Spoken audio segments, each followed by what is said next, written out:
example of sort of where those validators got. I mean, it's not the validators got 21 validators. Like the block producers. Well, it's different on Bitcoin, but I mean, a similar thing could happen if a group of large miners got together, a small group, probably less than 21. So the same thing can happen there, but the key is that even if those validators are taken over, right, a fork can easily be made, and then it's up to the community to decide where the value lies, right? So that's the key. It really doesn't even matter in a lot of ways what the consensus mechanism is. Okay, well, we might agree to disagree there, but the point is that the validators have no real power. I'm one of them, so I know. We have zero power. Like, we're the ones who actually like press the buttons and do the things, but if we do anything that the stakeholders in the chain don't like, then we're out immediately, right? It's that simple. So we have really, we're at the mercy. It's proof of stake. So the stake controls what happens on the chain. So that's where the power lies, and obviously there's, and that's a good thing to look at too, the distribution of the stake, right? If stake is concentrated very much in the hands of a few people, those people have control over that chain. So it's the distribution of the stake that really matters, and not the validators themselves.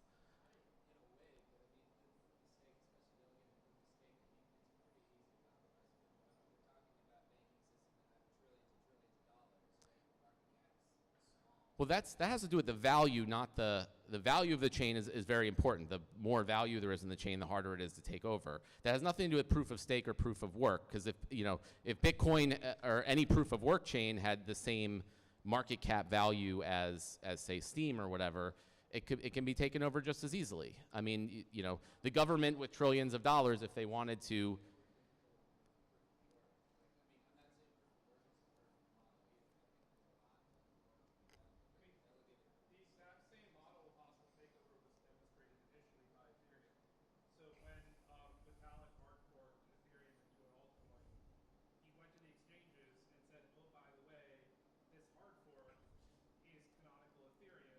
Yes. Primary mainnet as the secondary name for this asset, so that when they trade the pair that they think is Ether and ask to withdraw their Ether balances, it's non-canonical mainnet coin that they're withdrawing. And before he did that, he gave an opt-out flag where he was like, hey, on a Friday, you have until Monday to opt into flagging your disaffirmation of agreeing to this fork. Even UASF signal where the system had never had that before, and he gave everyone 48 hours notice to flag, to opt in, not opt out, to trigger the flag. So he said, wow, 6% of the people with 48 hours notice for a flag that they've never had a flag before said no. That means 96% agreement, or 94% agreement. And then told the exchanges, just change the name of the instrument when they withdraw. And then magically, mainnet Ethereum was the fork. So all Justin Sun did was the same thing with the assets, where he's like, hey, exchange, stake to this rather than that. You can trivially take over a proof of work chain because he didn't jack all. Well, so yeah, you mentioned like banks or something with like trillions of dollars. They could easily take 51+% of the Bitcoin mining power if they wanted to, and do whatever they wanted with the exchange.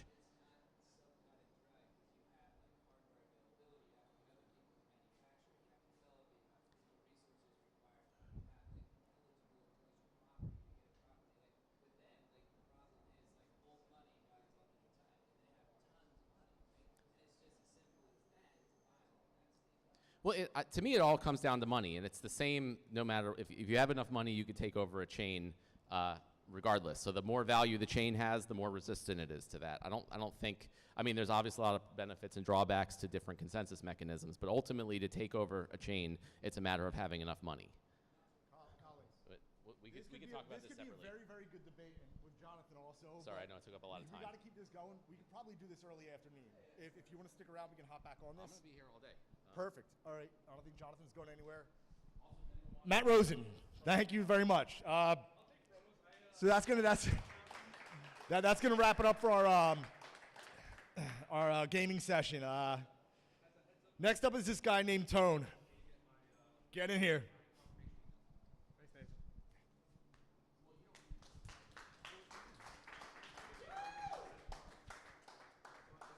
All right, everyone, morning. Thank you for coming out. This is, I believe, my third Philly Bitcoin meetup that I'm speaking at. And fourth, wow, okay.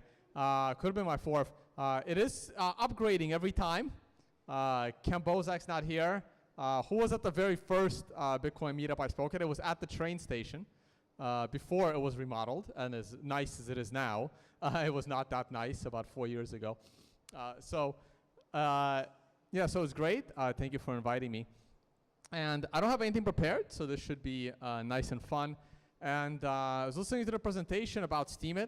So when Steemit came out in 2016, I was one of the biggest critics of Steemit at the time. I wrote multiple articles. I critiqued their white paper, which was a 42-page blog post without anything technical in it. And I basically said this is ridiculous and there's no way this thing is gonna last as a blockchain. So it took a little longer for it to completely implode, but here we are. So, none of that was actually surprising to me. So I kind of like the debate at the end about proof of stake, proof of work. At the moment, I'm working on an article about what does the word decentralization mean. So I thought maybe I'd take a few minutes and speak about that, and then I'm just going to open it up to Q&A. Because everyone just throws this word around, decentralized, we're decentralized, and people like myself that are, where's my shitcoin minimalist hat? I think I left it on a chair. Hold on, let me grab that.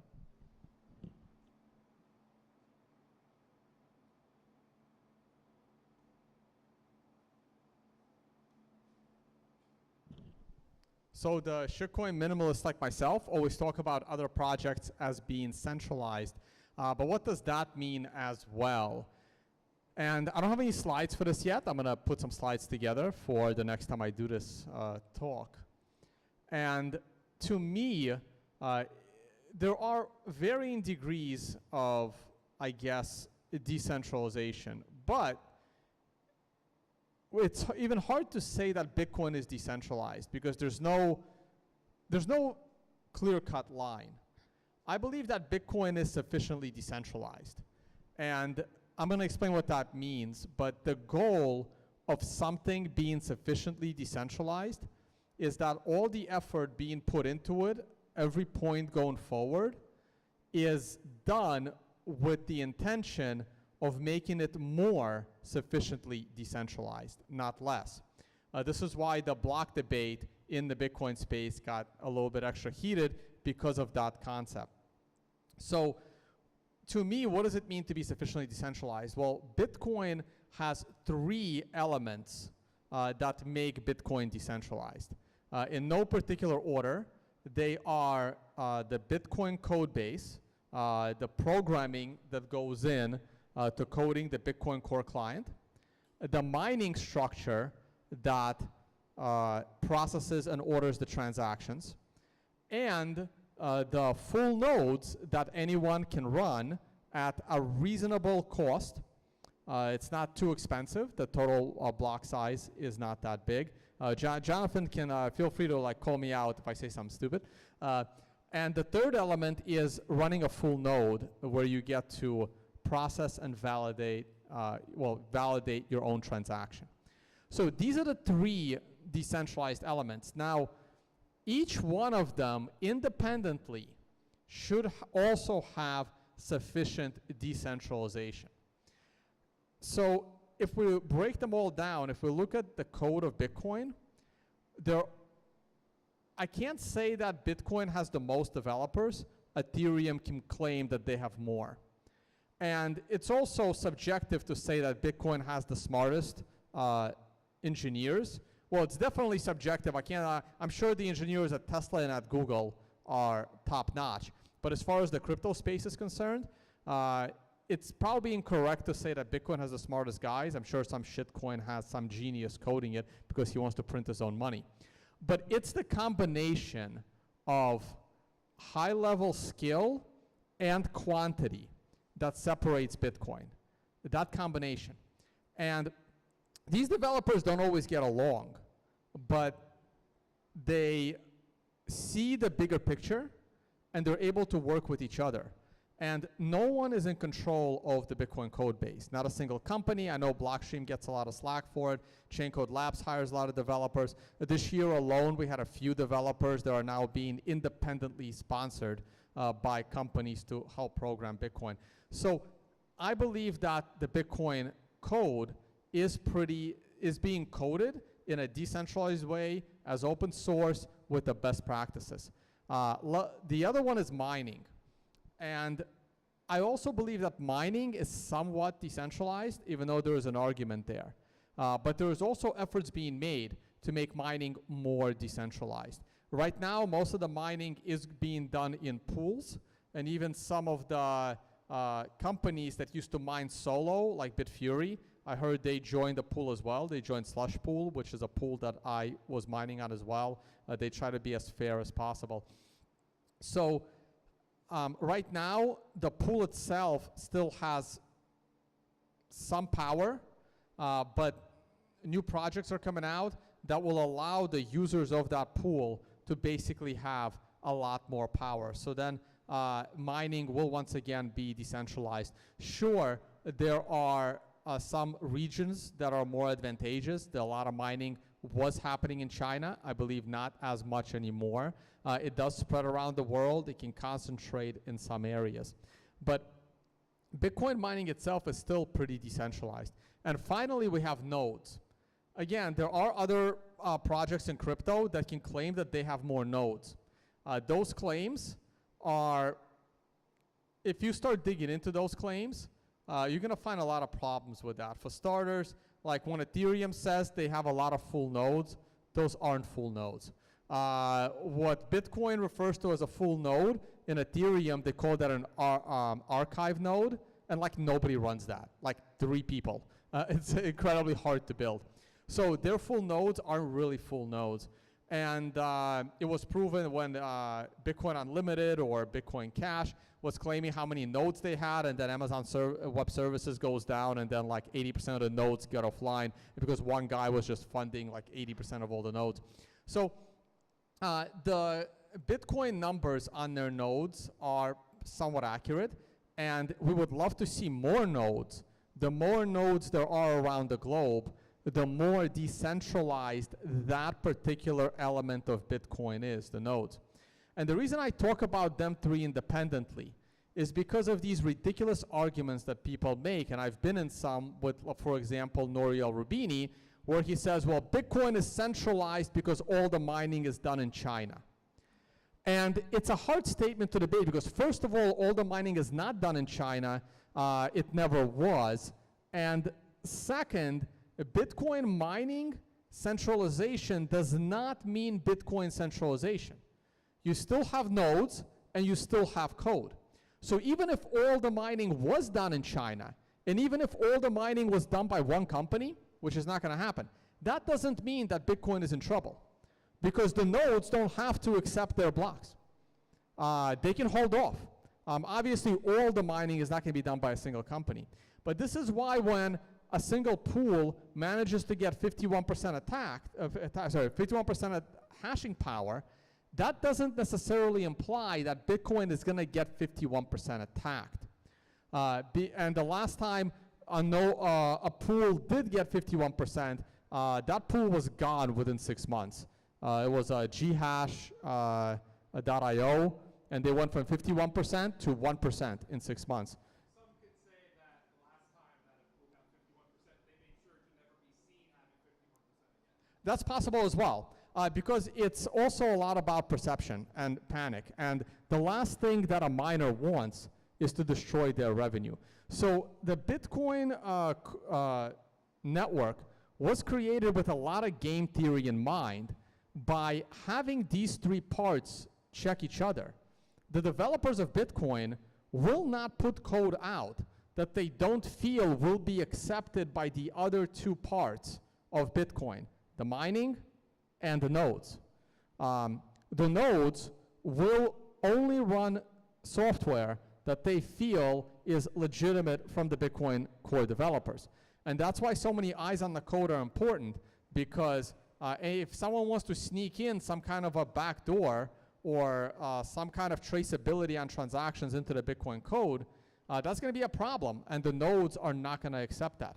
Just like the nodes will not accept a block from the miners that has extra Bitcoin in it for them to be created to break the 21 million Bitcoin supply. And the miners are more like a hammer. It's a tool.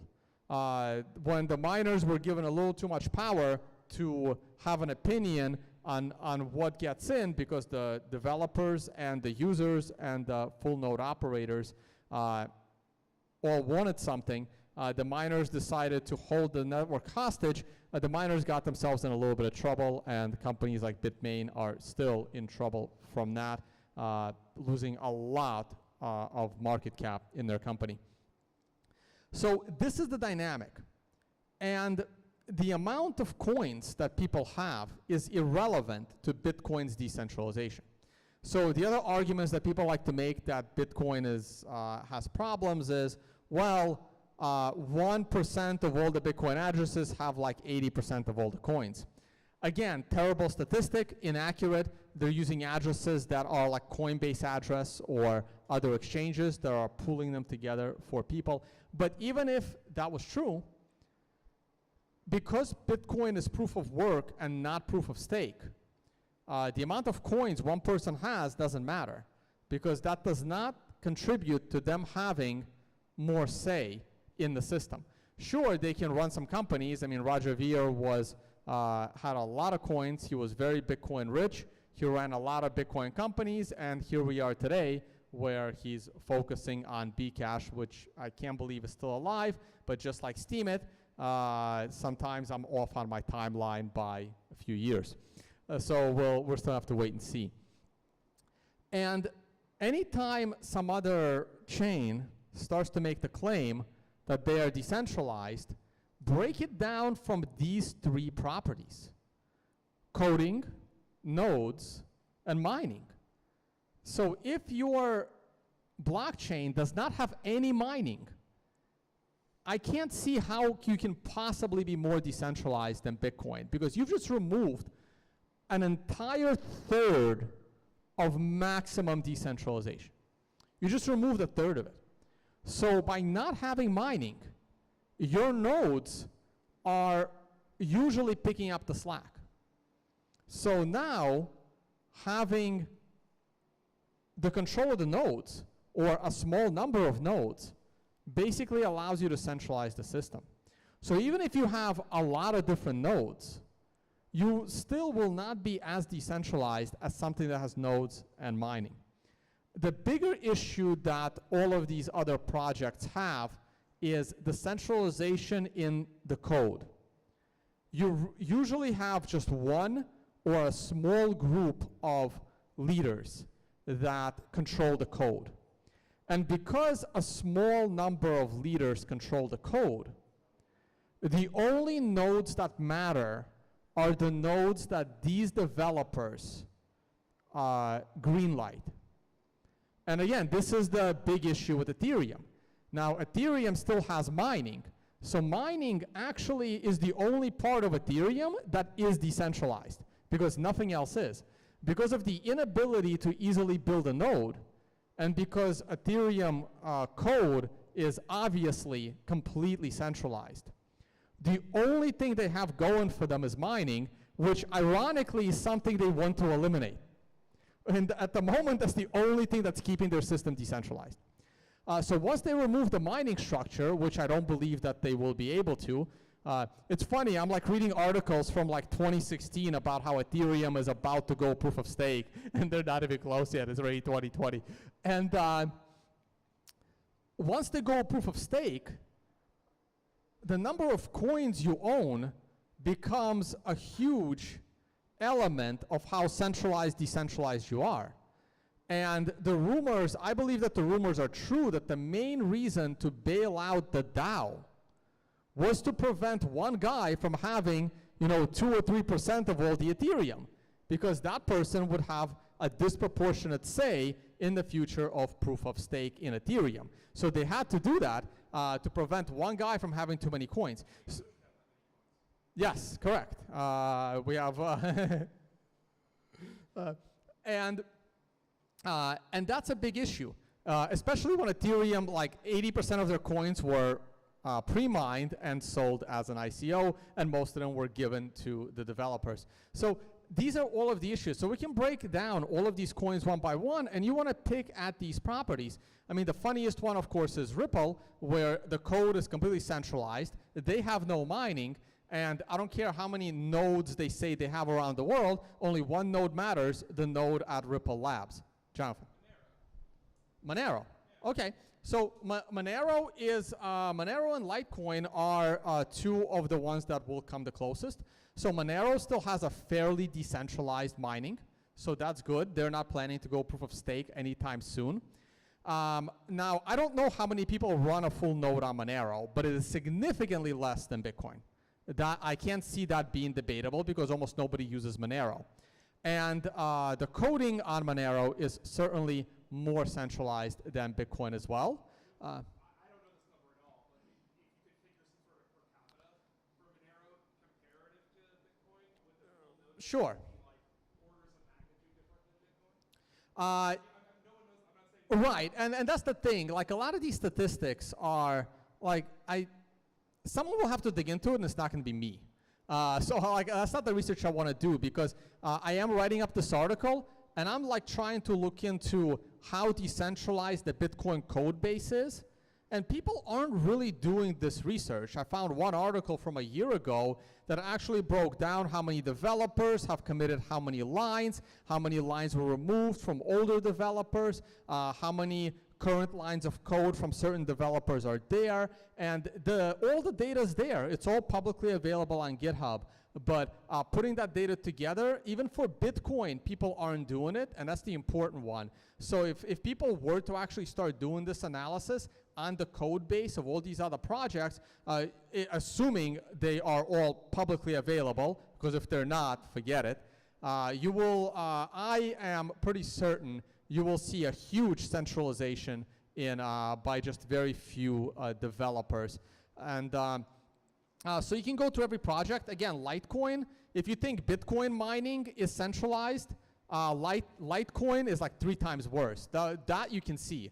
So you can break it down, like 2 pools in Litecoin combined is like way over 50%. Like 3 pools in Litecoin mining is like 80% or something like that. So it's, Litecoin is, and of course Litecoin can pick up all the code from Bitcoin. So once Bitcoin releases, they can even do it earlier because that's just more like a test net.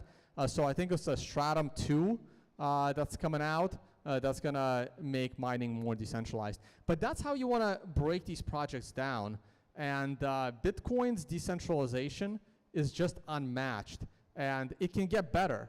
So going back real quick to close this out, on the Bitcoin hard fork, when a lot of people wanted bigger blocks, let's forget about the obvious problem that you can't force everyone to upgrade a node. Let's forget that problem. Let's just say that it was not going to be a consensus challenge to create a bigger block. The problem with the bigger block is over time, it slowly discourages more nodes because now the block size gets bigger and the cumulative amount of data you need to kick off your node becomes a lot bigger over time. Now, it's not a big deal. Right now, the Bitcoin blockchain is what, 220, 230 gigabytes at best, which is not a big deal. Every laptop today pretty much comes with 1 terabyte of hard drive space. But you got to think of it, what's going to happen in 5, 10 years down the road, 20 years down the road. We want Bitcoin to last longer term. So the overall cumulative size of Bitcoin would rise with a bigger block. In addition, if every block is bigger, if it only goes to 2 megabytes, not as bad. But Bitfury published a paper in 2015 that said if the block is 32 megabytes, the time to validate a block that a miner found increases by like a second or two. And that's huge in the world of mining. That's like a trillion guesses by an ASIC in a few seconds, or a few billion guesses for sure. So that starts to potentially create miner centralization, where a miner that has found a block has a slight advantage on finding the following block, or a pool has a slight advantage. Even if that advantage is half a second, it's an advantage. If you don't, for people that really need to understand what a half a second advantage is, read Flash Boys, which is a book about high frequency trading. But it's also an example of Bitcoin capitulating to totalitarianism, because that half a second delay is only there if you're behind the Great Firewall of China. Which also isn't going away. Right. Or we could just not capitulate to totalitarian nations and say that's the cost of feeding behind a firewall. Well, A nation that doesn't have a firewall. that's true, but at the same time, right, so it's, you can come up here, but right, but I don't mind. Yeah, but at the same time, we need Chinese mining because it does help decentralize the network and give it more hash rate. They could, but if they have cheap electricity in China, again, I'm not gonna. Who's gonna be the dictator that moves them? So the system works as is. So when people argue that, you know, their blockchain, and I saw the articles, I know I've been picking on Charles Hoskinson a lot lately, when you have headlines that Cardano is more decentralized than Bitcoin, I mean, it's just ridiculous. They have no mining, it's a proof of stake system, so 1/3 of it is gone. I don't believe that their code is decentralized at all. I believe it's mostly controlled by a single company. And because the code is controlled by a single company, the only node that matters is the node that those developers believe, because if those developers don't agree, then who's going to program? Who's going to program the future? Who's going to solve your bugs? So that's why I believe in Cardano. There's only one node that matters, and pretty much one company in development that matters, which to me makes that entire project centralized, but it still has all the disadvantages of a decentralized system. All right, I'm done. Feel free to ask me questions. I know they might be price related, but I just wanted to say my piece about Bitcoin decentralization.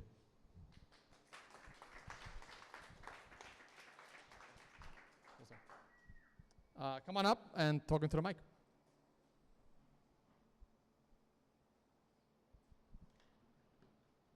Hey, Tone, thanks for doing this. It's cool to meet you in person. I gotta ask, since it was a topic that we talked about, not to be adversarial, but where do you put Blockstream having so much of the developers and running out old developers like Gavin Andreessen and anybody that wanted a bigger blocks, or at least some sort of amicable, like a SegWit 2x? It seems like there's a lot of say by that one company in what goes into Bitcoin development. Sure, Blockstream gets demonized quite a bit. So the old developers that have basically, they ran themselves out. So they've been several: Mike Hearn, Gavin Andreessen, Jeff Garzik. And if you actually look at what they were saying, it was bad. I mean, Mike Hearn tried to blacklist certain addresses in a Bitcoin upgrade. Jeff Garzik wanted to program SegWit 2x. And Gavin Andreessen didn't make any relevant contribution to the Bitcoin code for like 2 to 3 years before he was finally removed from his, one of the 5 people with direct admin rights to push out new code. And my view on Blockstream is as follows. It was basically a company designed for a place for the developers to meet. So, for example, if this, I don't want to call this a barn, but that's what it feels like. Like, for example, if you wanted to turn this space just as a way for some of the most important Bitcoin Core developers to meet and have an office and talk in person, that's the company. That's the company's main purpose. Now, their CTO was one of the most respected Bitcoin core developers, Gregory Maxwell. And you know, all this demonization like took a toll on him to the point where he quit. He's like, I can still do the same exact thing I was doing. I'm the Blockstream CTO. But you know what? I'm tired of dealing with the bullshit of being the Blockstream CTO. I can do exactly the same thing without getting paid by Blockstream to do it. And he just went off and he just went independent. So Blockstream just provides a structure, and they're pretty well funded to pay some of these developers. And Blockstream CEO is someone I respect a lot, Adam Back, who's in the white paper. His work was very instrumental in building Bitcoin. And he's hands-off, basically, just runs the company. And the other thing is, there's not that many actual Bitcoin core developers at Blockstream. The majority of developers at Blockstream are coding other layers on top of Bitcoin. So they're coding Lightning, they're coding Liquid, they're coding other projects.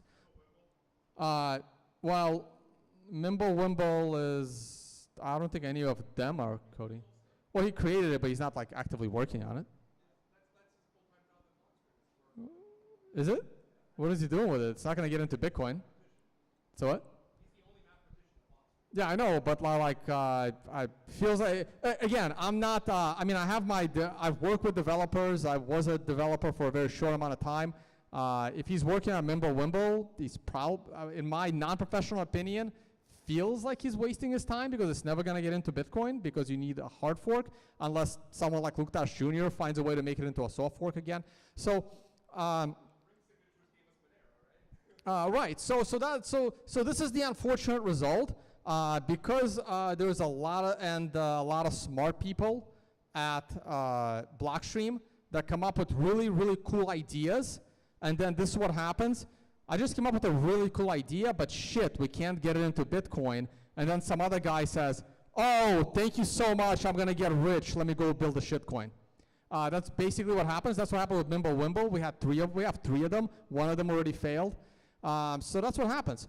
So they're basically researchers and coders, and they're not even the biggest ones. I mean, Chain Code Labs in New York, I think, has even more developers, and they don't have an overwhelming say. All that code gets checked and rechecked. There's more independent developers that work for them. I mean, just because Blockstream has like 5 or 10 developers, Bitcoin had like 50 developers that actually committed lines of code in between 2018 and 2019. I don't know the latest statistics. So if 8 or 9 of them happen to get a paycheck from Blockstream so that they don't go and work for Goldman Sachs, I don't have a problem with that.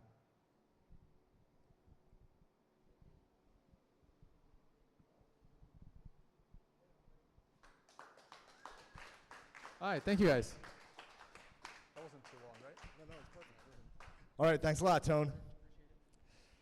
Coming off his first DEF CON talk ever, we have Josh McIntyre, who's gonna do something really, really good, something that's rarely done at crypto events.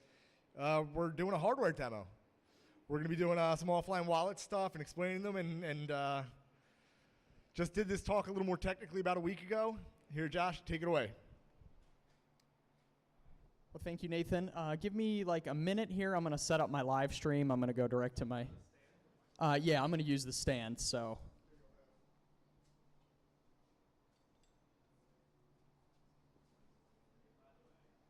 I talk loud anyway.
All right, I'm ready when everyone is.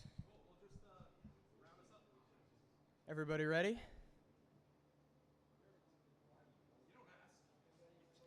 You don't ask, just tell. We're ready to go. All right, so we're going to be talking about understanding. I guess I got to get really close to this. Yes, there we go. All right, so we're going to be talking about understanding offline Bitcoin and crypto wallets, and we're going to be talking about actually building one from scratch.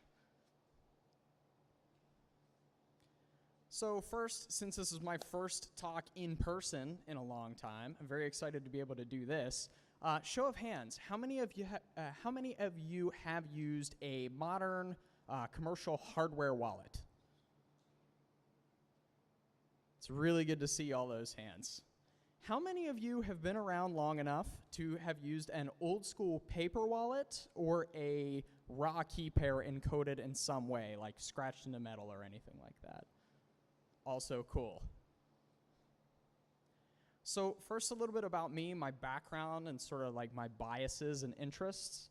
I'm a software engineer at Microsoft in Pittsburgh. My day job has nothing to do with crypto or blockchain yet. But I'm a back-end and systems engineer working on some Azure storage stuff. On the side, I run ChainTuts, chaintuts.com, which is a YouTube channel. I have articles, and I do some standalone code projects like this. And my whole mission is to help break down and get people to understand the actual core concepts in crypto and blockchain space. So I don't do any kind of financial or speculative stuff. I'm interested in teaching people how these systems work. You know, how does a mnemonic work? How does a blockchain work? And then giving them use cases that they might be able to apply to their own lives. So I want people to understand why I think this technology broadly is so important, and whether you're in law, finance, software engineering, or any other sort of branch of life, why you might find cryptocurrencies interesting and useful. A quick disclaimer on this particular talk, I'm not a cryptographer by trade. I'm a software engineer, so I focus a lot of my work on making sure the code that I'm writing is secure, but when it comes to cryptography, we have to trust the really deep down experts on that talk. Security is a complex and ever-evolving topic, and so you know, I want everybody to understand that even this whole process of using well-vetted commercial hardware wallets can change.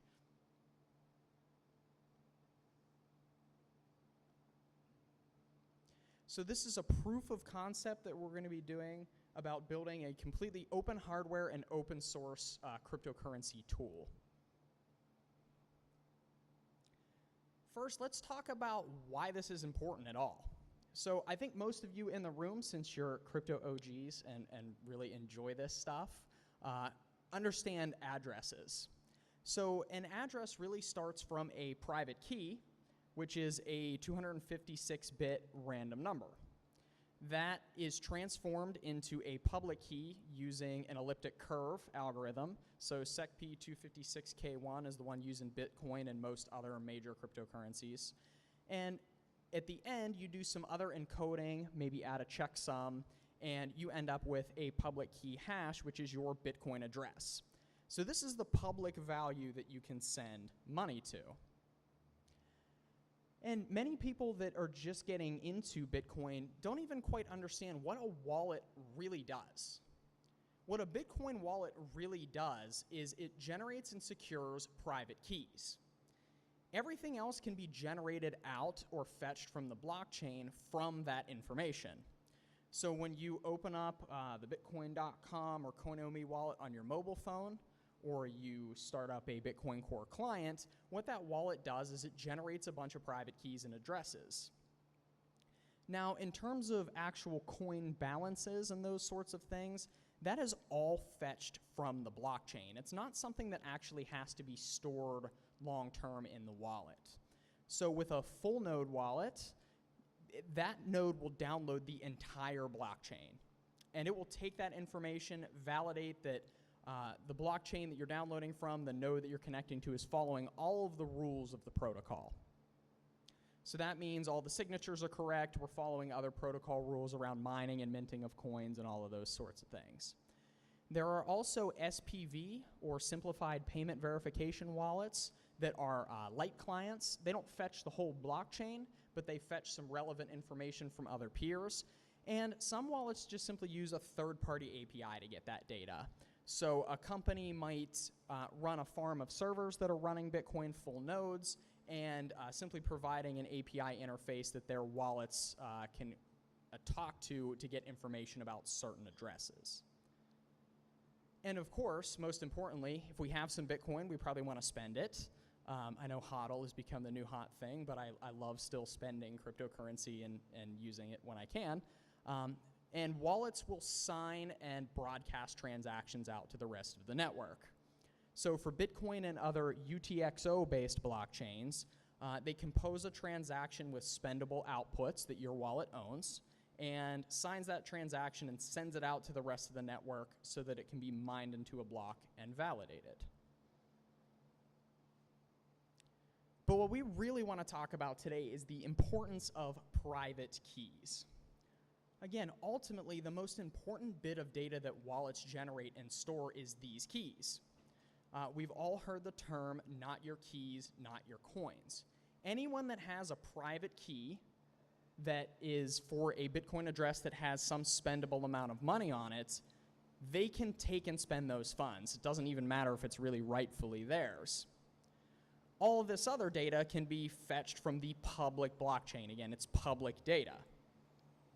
So it's super critical that our keys are both securely generated and securely stored. The main types of wallets that you'll see, and the first one that you'll see, especially if you're new to the crypto space, is what's called a custodial wallet. And those of us that know cryptocurrency well and understand it don't really like these types of wallets very much. This is where a business like an exchange holds all of your keys for you in trust, just like a bank holds your US dollars for you in trust.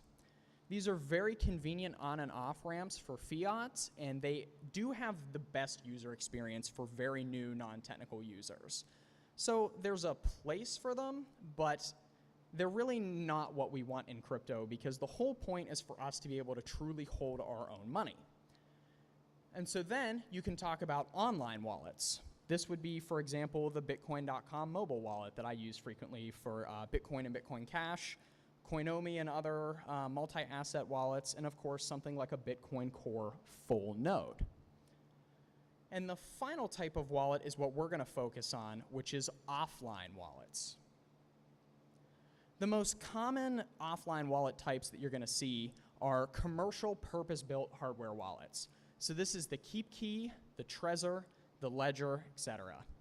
They both generate key pairs, and they will sign transactions for you and only communicate with your network device using a very limited protocol. And that's what makes hardware wallets so nice. When you have money on a desktop wallet, that money is still connected to all the vulnerabilities that a network computer has, like malware. With a hardware wallet, when you plug that USB device into your laptop to send a transaction, the only data flowing between those two devices is the transaction that needs to be encoded and the signature and all of that, which is constructed by the hardware wallet itself. So it's much, much safer than just a pure online wallet. And the simplest form of an encoded key pair is the type that we saw first. So these were old school paper wallets. So how many of you remember, have seen or used paper wallets? So what these were is this was literally just a encoded, usually in the WIF format, private key and an address, and usually a handy dandy QR code you could use to scan that address to send funds, and ultimately a QR code that you could use to sweep those funds into an online wallet when you wanted to spend it with the private key. You could even engrave key pairs directly into metal or some more robust type of material if you want to have savings for a long term. So why offline wallets, right? They're not vulnerable to the same sort of malware and network-based attacks that you get with online wallets. The keys have to be physically stolen from you by somebody getting a hold of your hardware wallet or your seed phrase from your safe. Key generation becomes much more difficult to observe, which is really important because keys must be generated in a secure way. And they can't create and sign a malicious transaction. So these are designed to only sign for what they know on the device. I'm not intimately familiar with all the protocols they use security-wise there, but it's much better than, say, a mobile wallet where some virus might be able to get access to the keys and broadcast a malicious transaction away from you. And of course, they're resistant to data loss. Anybody here ever lose a cell phone, drop it in the toilet, forget it somewhere? Happens to the best of us. Even hard drive failures or loss or theft from daily use. Like, I'm traveling from Pittsburgh with my handy dandy laptop here that goes practically everywhere with me. This is another vector for me to lose Bitcoins if I stored my money on here, but I don't.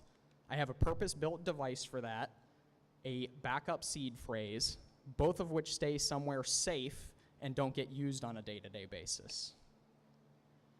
So here's my idea about this. We've got the KeepKey, we've got the Trezor, we've got the Ledger. They're great products. They're what I would recommend using if you're going to store crypto funds. But you saw that I'm an employed software engineer, right? And I have a side project where I teach people about Bitcoin tech. So I'm a nerd. I don't want to just use one. I want to build one.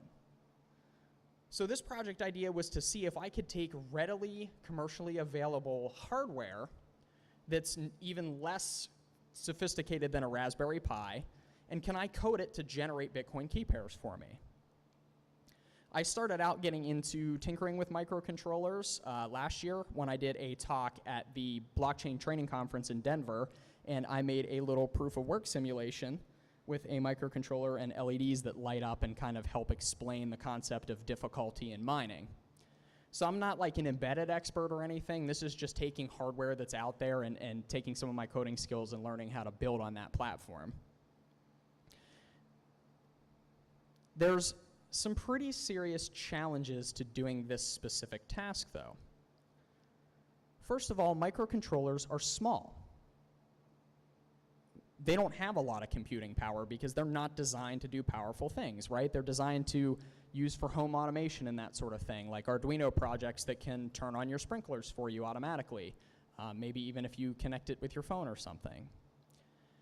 The M0 line of Adafruit processors, which I used for my proof of work simulation, the little round guys there, were very insufficient in terms of computing power and even code storage space in that device.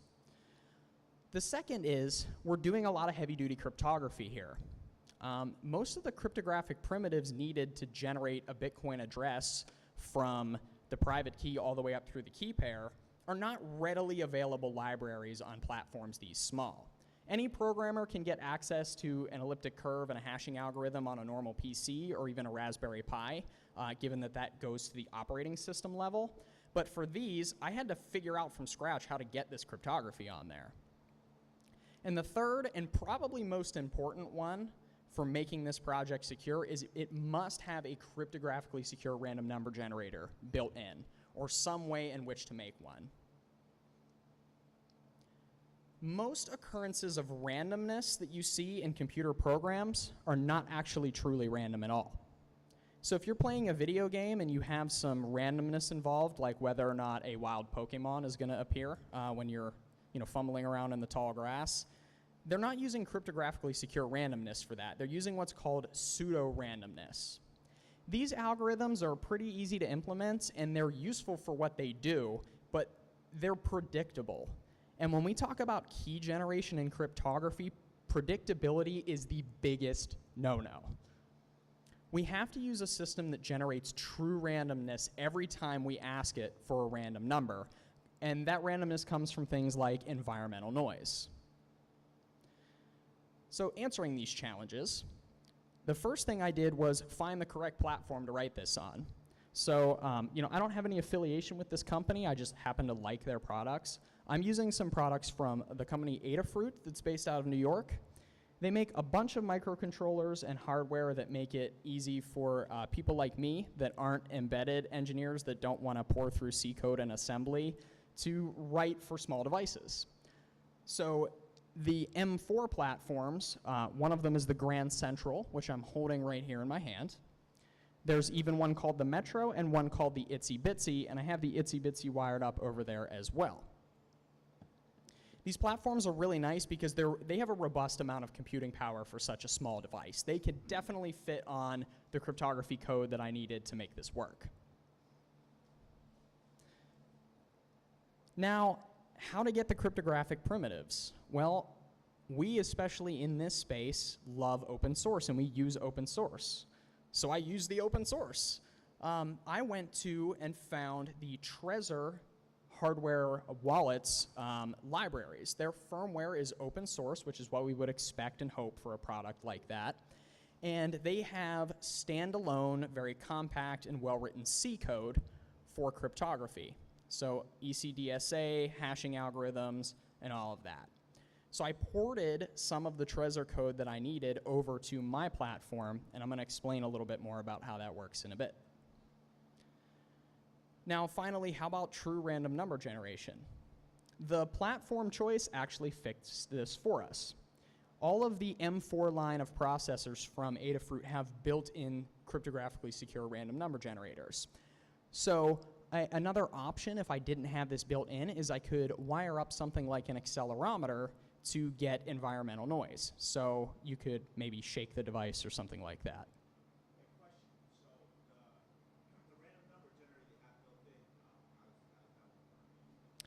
So the question was the random number generator that is built into this platform, how does that work?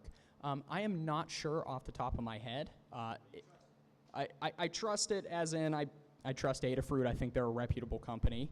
And they would, generally those use some sort of environmental noise.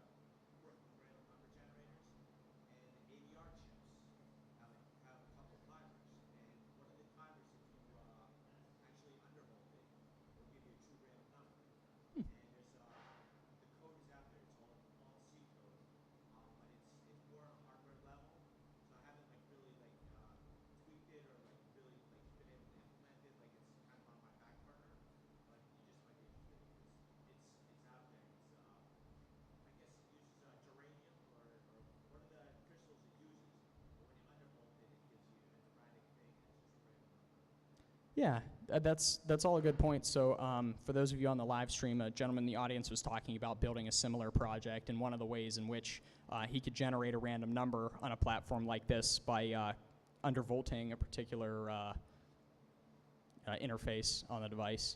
I'm not an expert on how hardware CRNGs work, but my understanding is it uses noise, things like literal noise. You can use accelerometers have been studied for this purpose.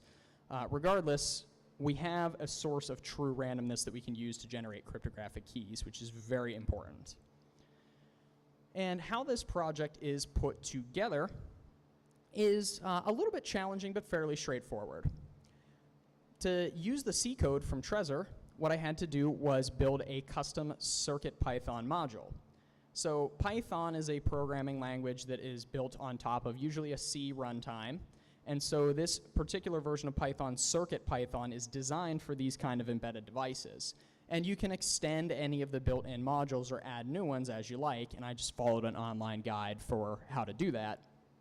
The application level is actually CircuitPython. So the writing to the LCD screen, requesting new key pairs each time the device boots up, that's all done in Python, which is slightly uncommon for small devices, but great because I'm primarily a Python developer in my systems work, and I find it to be very easy to use and prototype with. The device itself is hooked up to an I2C character LCD screen. So we have a little screen here, and that screen displays the private key and the associated address just in a little loop. For demo purposes today, I have it set up to rotate every 15 seconds. If you're actually copying key pair data from this, you can modify the code to be a minute or 2 minutes to give you plenty of time, and that makes it a little easier.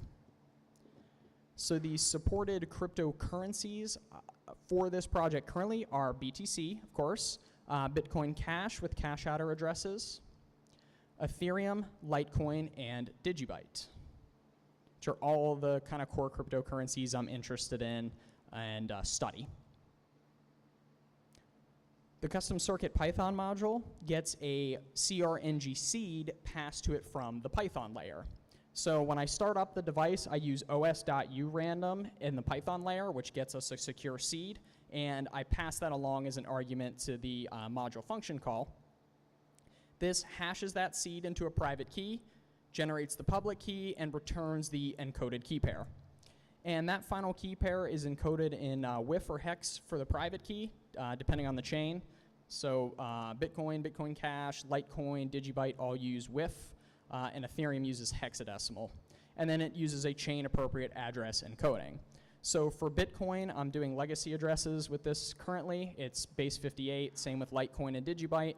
I do have support for Bitcoin Cash's cache adder, and of course Ethereum's hex encoding.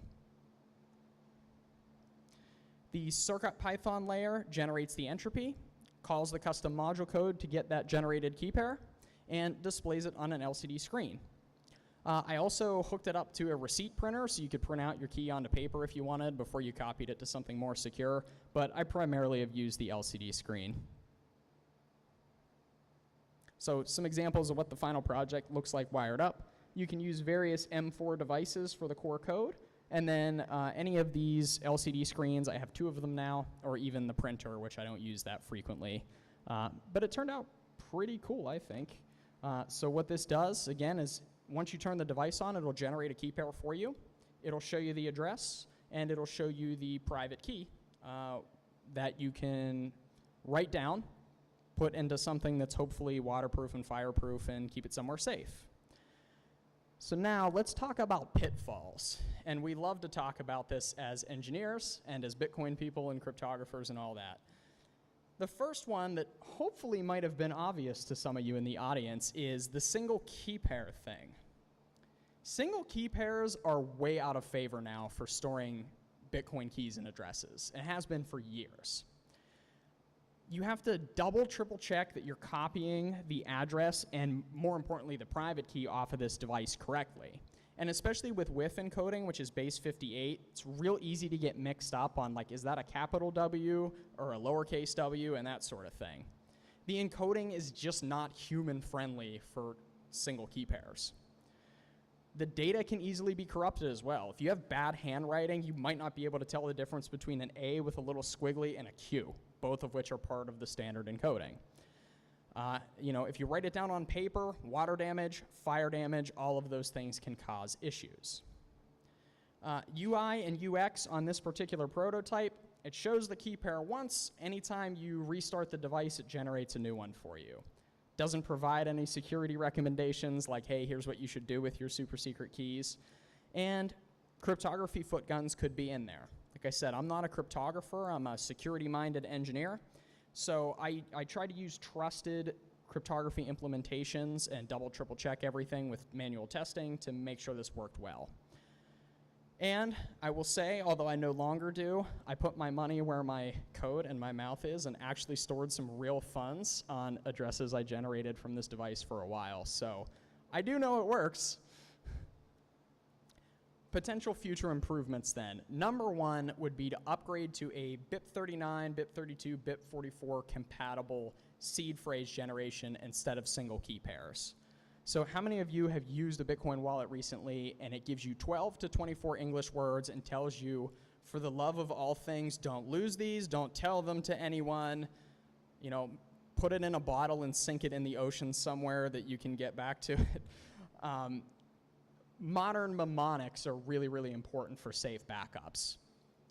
It's 12 to 24 words, which is 128 to 256 bits of entropy for the initial seed for the wallet generation. The encoding format is much more human-friendly, so it's easier to back up. It's easier to read poorly written backups, and easier to transport, really. You can even transport it in your head if you really want to do that, but I recommend engrave it into metal, stick it in a safe somewhere, those sorts of things. The bottom line is the next step in prototyping a homemade device like this would be to support those modern standards. Some UI UX improvements could certainly be warranted. Maybe a warning that says, hey, we're going to show your key pair once. Make sure you write it down. Make sure you double, triple check it before you send anything to it. We could perhaps, since this is a purpose-built device, store the key pairs in memory to keep in the exact same safe spot as your backup phrase is written down, because the security level there would be the same. From a code perspective, I would want to make sure I update my module and firmware to CircuitPython 5, which is the next level of device, or the next version of the firmware. Or I could maybe even think about moving to a pure Python implementation. I think that this device may be powerful enough to do that, and then you would just have to maybe have some of the trade-offs with Python cryptography and that sort of thing. Unit testing would be a really good thing when it comes to software development. Any kind of automated testing you can build in to make sure you don't screw things up is a really good idea. And I'm open to ideas. I'm always trying to learn and improve, which is why I do this in the first place. I'm fascinated by this technology, and I like to learn it, and I like to teach and share it with other people. So I'd be open to hear what people think about this when the talk is done. So finally, again, the importance of offline wallets. Not your keys, not your coins. You want to make sure that your key pairs are safely generated and stored offline for long-term storage. And yeah, this experiment says that somebody with some coding knowledge can do this. The inner workings of the Bitcoin technology are not totally inaccessible. So if you have some experience coding, there's a lot of things that can go wrong, and I urge you to be careful with real money. But what I wanted to do with this project was encourage other people to tinker and experiment, because not only is it a learning experience for you, it might also help you understand it better so you can teach it. Doing this has been a part of my teaching efforts on my website and giving talks like this. So I have one of my key pair generators up here, hooked into my laptop. If you want to come see it, check it out. This particular device is currently generating Bitcoin Cash adder addresses. Sorry, Tone. And the other one is generating Litecoin addresses. But again, my particular version of code, I did Bitcoin, Bitcoin Cash, Litecoin, Ethereum, and Digibyte, because they're all projects I'm interested in. So come check it out. Any questions?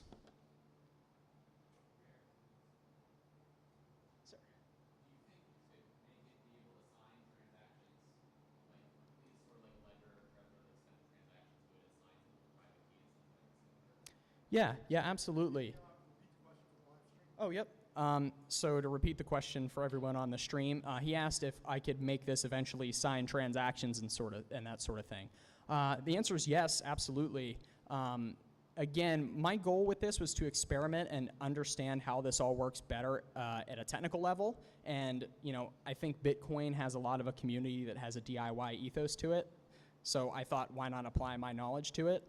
The reason that it's only a offline key pair kind of paper wallet in the first place is that was just the first place to start, so as to not bite off more than I could chew at one time. That could be a long-term part of it. My next interest in tinkering with this project, I would like to see, as I have time, to go back and have this support BIP39 and BIP44. It's not just as simple as generating the mnemonic, which is actually fairly straightforward itself. When you come from the mnemonic seed, there's actually a whole new procedure that generates your tree of addresses that is between the mnemonic and the way that you normally go from a private key up to an address. So there's that chunk of cryptography which is covered by the existing code, and I would go back and add what I need to do to make it so that I could just give you a seed phrase, because I think that's a little better and more usable. So signing transactions and stuff is definitely a potential improvement. All of my side projects that I do to teach these concepts are just kind of dependent on time and what I'm interested in putting together in educational material around them. So I don't know if it's something I'll actually sit down and do, but to answer your question, yes, it's a possibility. Any other questions? Yes.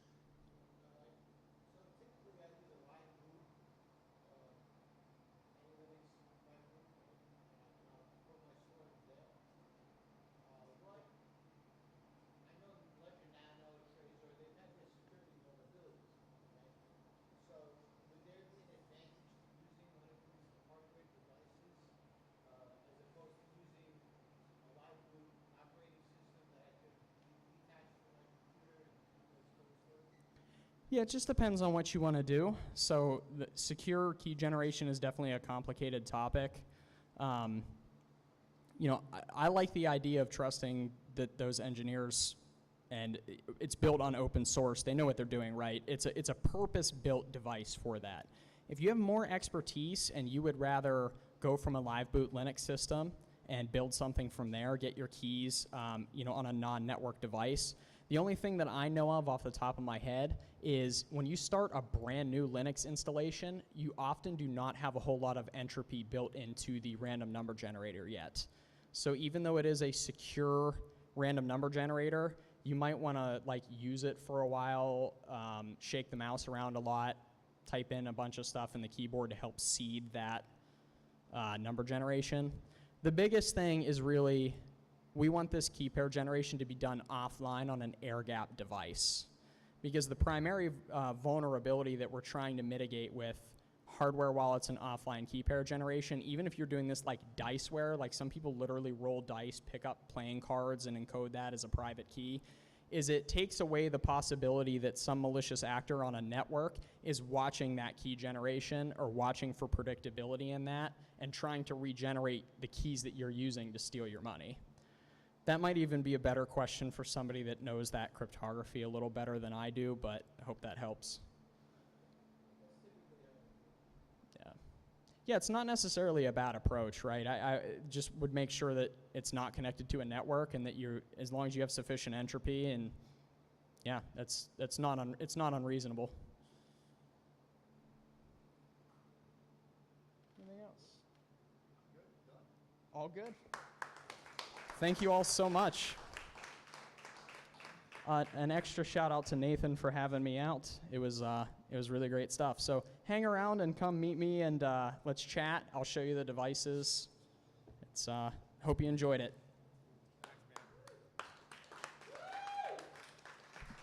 We're going to do about a 10-minute break, and then we'll be back with some other fun stuff. Thanks a lot. Oh, come up and check this thing out.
Did I give you one of mine? Yeah, you okay.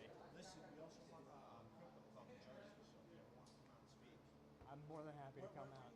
Pittsburgh. So Jersey's no problem at all. Okay, hey. I'll get in touch, okay? Thanks. Rodolfo Novak from Protocol is on my YouTube channel every now and then. So I don't know if you know John Argonaut. That was probably the most secure hardware wallet. That's no security.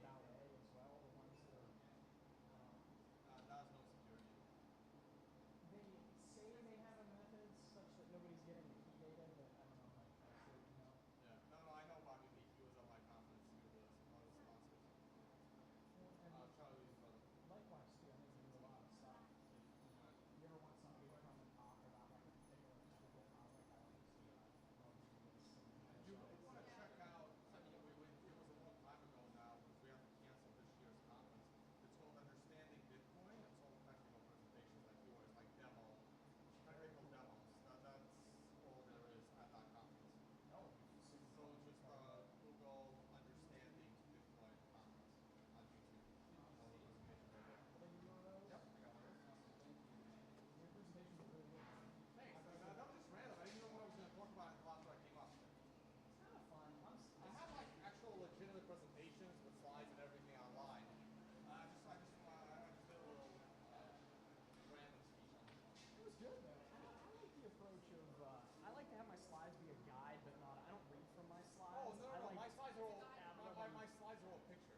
For the projector? This is HDMI. Yeah, you need one of the.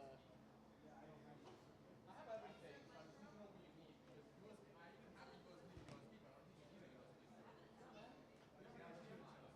Thank you. I was hoping I wasn't boring anybody. I wanted to be like thorough, but exciting.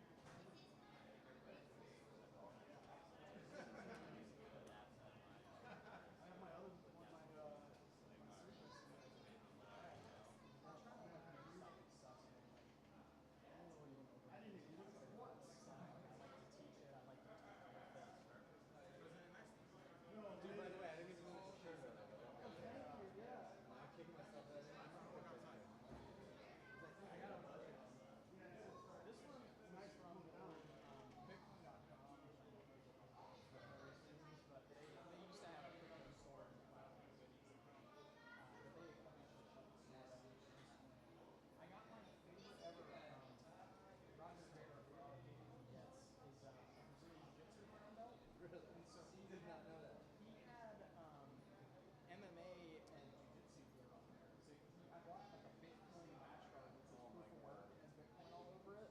And it is to this day my favorite grappling gear. And I'm actually almost a little sad I didn't get an extra one before they shut down.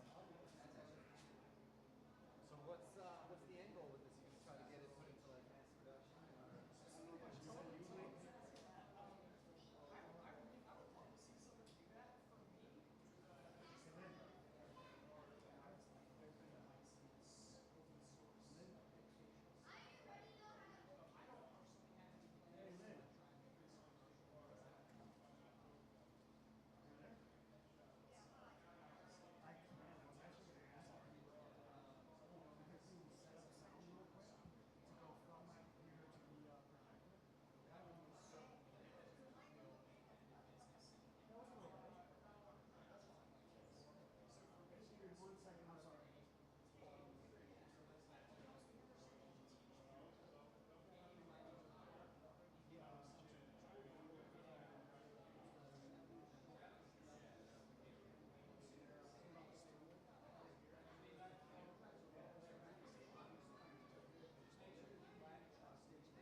might just have to do this.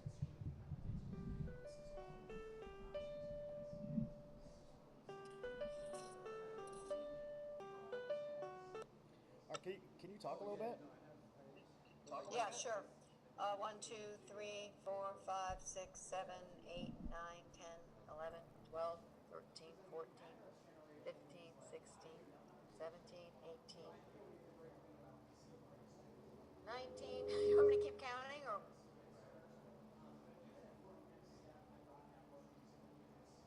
Can you talk one more time for me?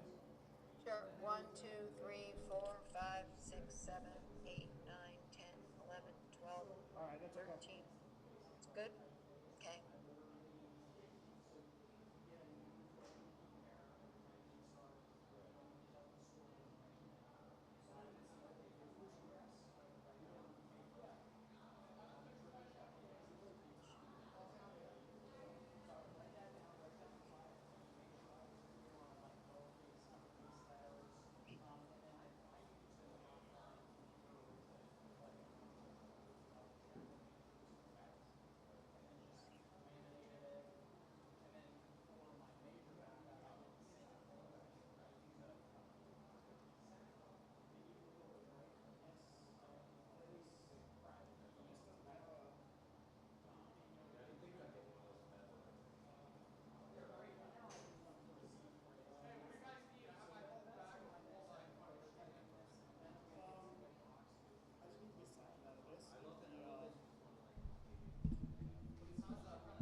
I can give it. Ew, you have an audio right here. What are you? Hold on a second. What the fuck?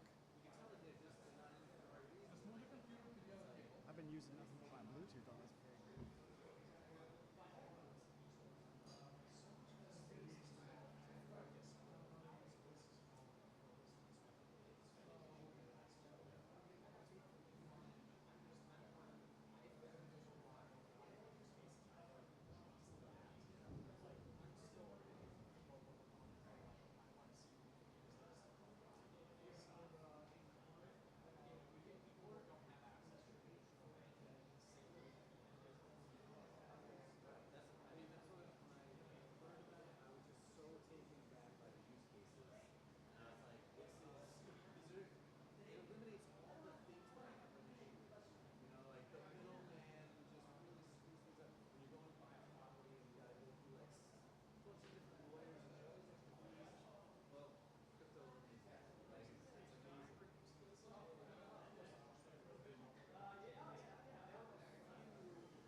Oh, sorry. 1, 2, 3, 4.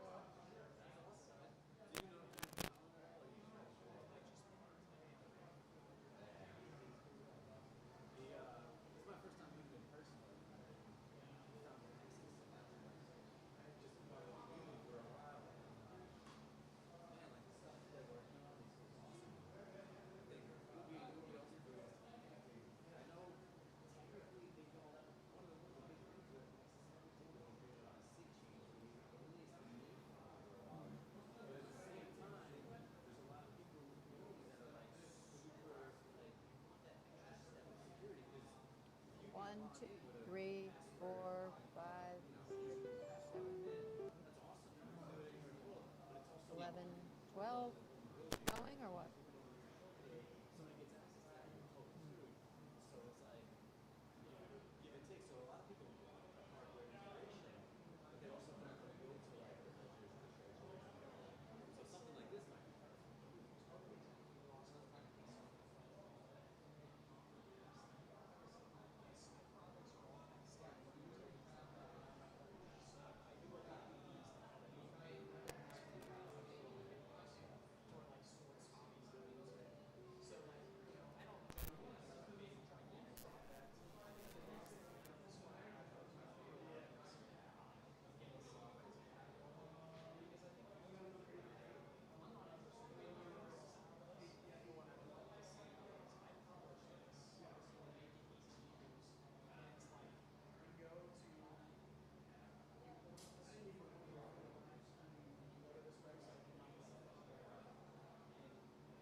Are we? Can you hear me? I'm about to do a new, you can hear me? What? I think we should sound check right now. Okay.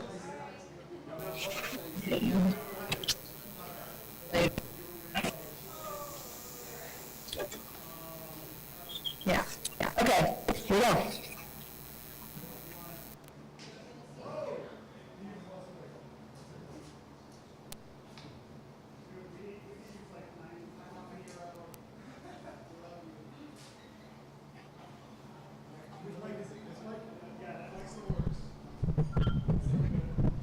Hey, Lynn. Can you hear me? Can you hear me? I can hear you. Can you hear me? Now it's echoing. Lynn, can you hear me? This is Tatiana Moroz. Oh, that's Tatiana. I thought it was me echoing. Yeah, I can hear you. It sounds kind of echoey, but okay. Well, listen. This is modern times. This is the challenges we face during COVID. And barely, it sounds like some ethereal, yeah. Anyway, yeah, Lynn, this is the voice of God. Oh, I've been waiting for you. You've been doing a very good job so far. You've only got a little bit more to do, and then you will be free, and so will your son. Woo! Woo! Great.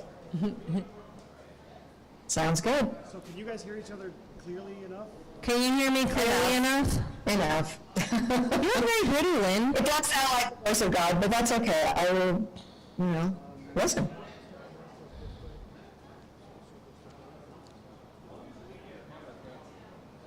Hi, Lynn. Hey there. Hi. Sorry, Tone Base. Yeah, Tone, hi. Haven't seen you since DC. Yeah. I don't think. Or maybe, yeah, no, since DC. Yeah. That or last year's Pork Fest. Pork Fest? Yeah, well, that too, but it wasn't DC after that? Yeah, it was in September. At the Black Blockchain Conference, right? That's right. Oh, shit. They were supposed to get back to them about that. They're doing it online this year. I know, but they haven't told, me too, but they haven't told me when. Oh, yeah. I think it's like now. I put it was I know, I've been waiting to hear from them. I haven't heard anything from them, so, anyway. If you find out anything, let me know, would you? Oh, yeah, no, I will. So what are we doing here, guys? Are we getting started? Okay, here we go. All right. How do you want me to do this? Just Q&A, Lynn, up? Well, no. First things first. How's everything going? What's been going on for the past couple months in the case? Okay, cool. All right, everybody, we're going to get started here. We've got Lynn Ulbricht coming into us live from Arizona. She's in Tucson right now, showing support for her son, Mother of the Year, obviously. Lynn, you look really, really pretty today, so way to go. You're aging in reverse. I'm loving the looks. Very nice. So, okay, obviously the past 8 years now have been extraordinarily stressful. 7 years? 7 years, I guess. Well, it's about 8. Yeah, so it's been quite a journey for you and your family. Can you give us a breakdown as to what's the latest with Ross, with just a general overview about what happened there and what the case was about? And then we're going to give people an opportunity to ask some of the questions that maybe have been on their mind, things that confuse them about the case. But if you could give us a general overview, that'd be great. Sure, well,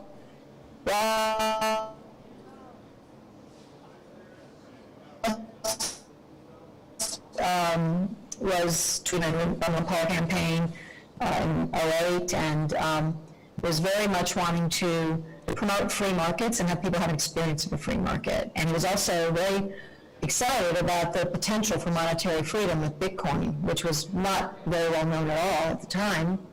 And he created a video game to that effect, that people would play the game and it would be have free market principles and they would understand it through experience.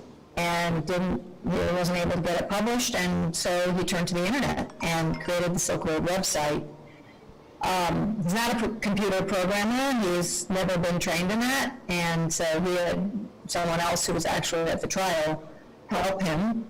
And he even told that person, it was part of the evidence, that he told him that he had at some point passed the whole thing on. It got to be too much. But in the beginning, this was Ross, and he based the entire market on the non-aggression principle of voluntary interaction. If nothing was permitted that harmed a third party, that included prohibiting anything to do with pedophilia or child porn or exploitation of children at all. Stolen property was not permitted, weapons were not permitted, things that harmed a third party. But drugs exchanged were considered a choice between the two people and allowed. And it was most commonly user amounts of marijuana. And he started it and created it, and essentially for that he is serving at this time a double life plus 40-year sentence without parole for all nonviolent charges. Do you know how many users there were? Hang on 1 second, I'm sorry, there's some noise in the background, hang on.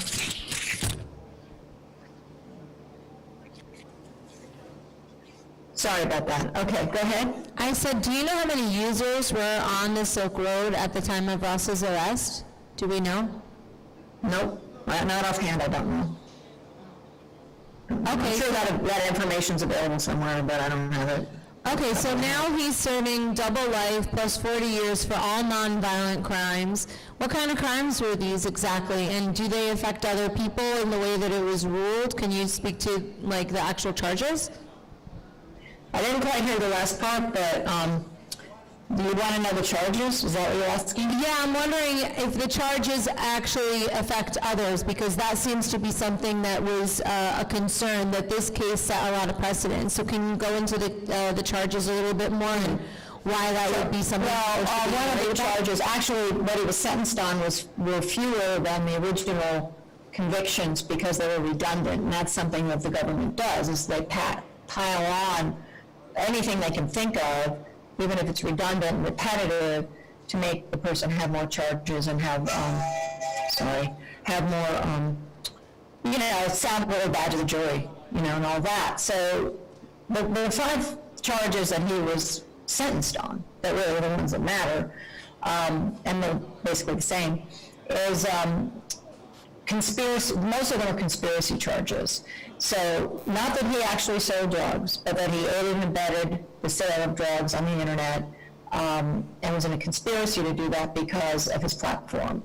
It's kind of like saying Jeff Bezos is in a conspiracy when it was a conspiracy to sell cyanide when cyanide was on Amazon, and actually a mother was suing Bezos and the vendor because her daughter bought cyanide on Amazon and killed herself with it, tragically. So it's like saying he was in a conspiracy with the vendor because the vendor was on Amazon. And same with eBay, same with any of these places. So Ross was in a conspiracy, according to the government, to sell drugs, even though it was a free choice among the people listing and buying. So that was one. There was the same conspiracy idea, not that he did it, but that other people, they said, laundered money, basically were changing their gold and other, fiat and other things for Bitcoin on the site. Not that he did.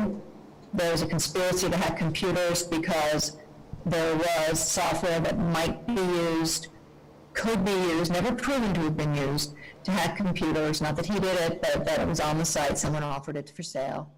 Let me think, that's 3. There's one other one. Oh, yeah.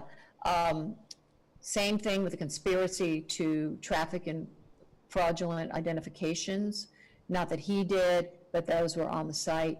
And then finally, the real clincher was another whole charge of basically, and that was put on last minute as a pressure when the lawyers were dealing with the prosecution, and it has its own life sentence. So that's why it's double life, because plus 40 years. So all those minor ones I mentioned were 40 years. The trafficking in narcotics is life, and then the criminal conspiracy charges, which is the kingpin charge, is life. And, you know, it's like saying Ross is El Chapo or Pablo Escobar or other kingpins. And actually, other kingpins have gotten shorter sentences than Ross. El Chapo got half the sentence that Ross got. These people have been proven to be murderers. And there's no violence in Ross's charges. Of course, everyone's heard about the allegations of murder for hire. They were never charged at trial. The jury never ruled on it, approved it. And there were charges in Maryland in an indictment that was never prosecuted or brought to any kind of court that were based on the material provided by a corrupt agent who just got out of prison, I believe, because of COVID, and have been dismissed with prejudice. So there's nothing at all in the legal system that says that Ross participated in any violence at all. There was no proof. It was all anonymous chats. So just to put that to rest. But so those are the charges that he was sentenced on. And I guess the argument is that, you know, making drugs available online to people affects people. And of course, another little thing is that there were congressional hearings in Facebook, and Facebook started tracking drug sales for 6 months. And it had 100,000 more sales than in 6 months than Silk Road had in its entire existence.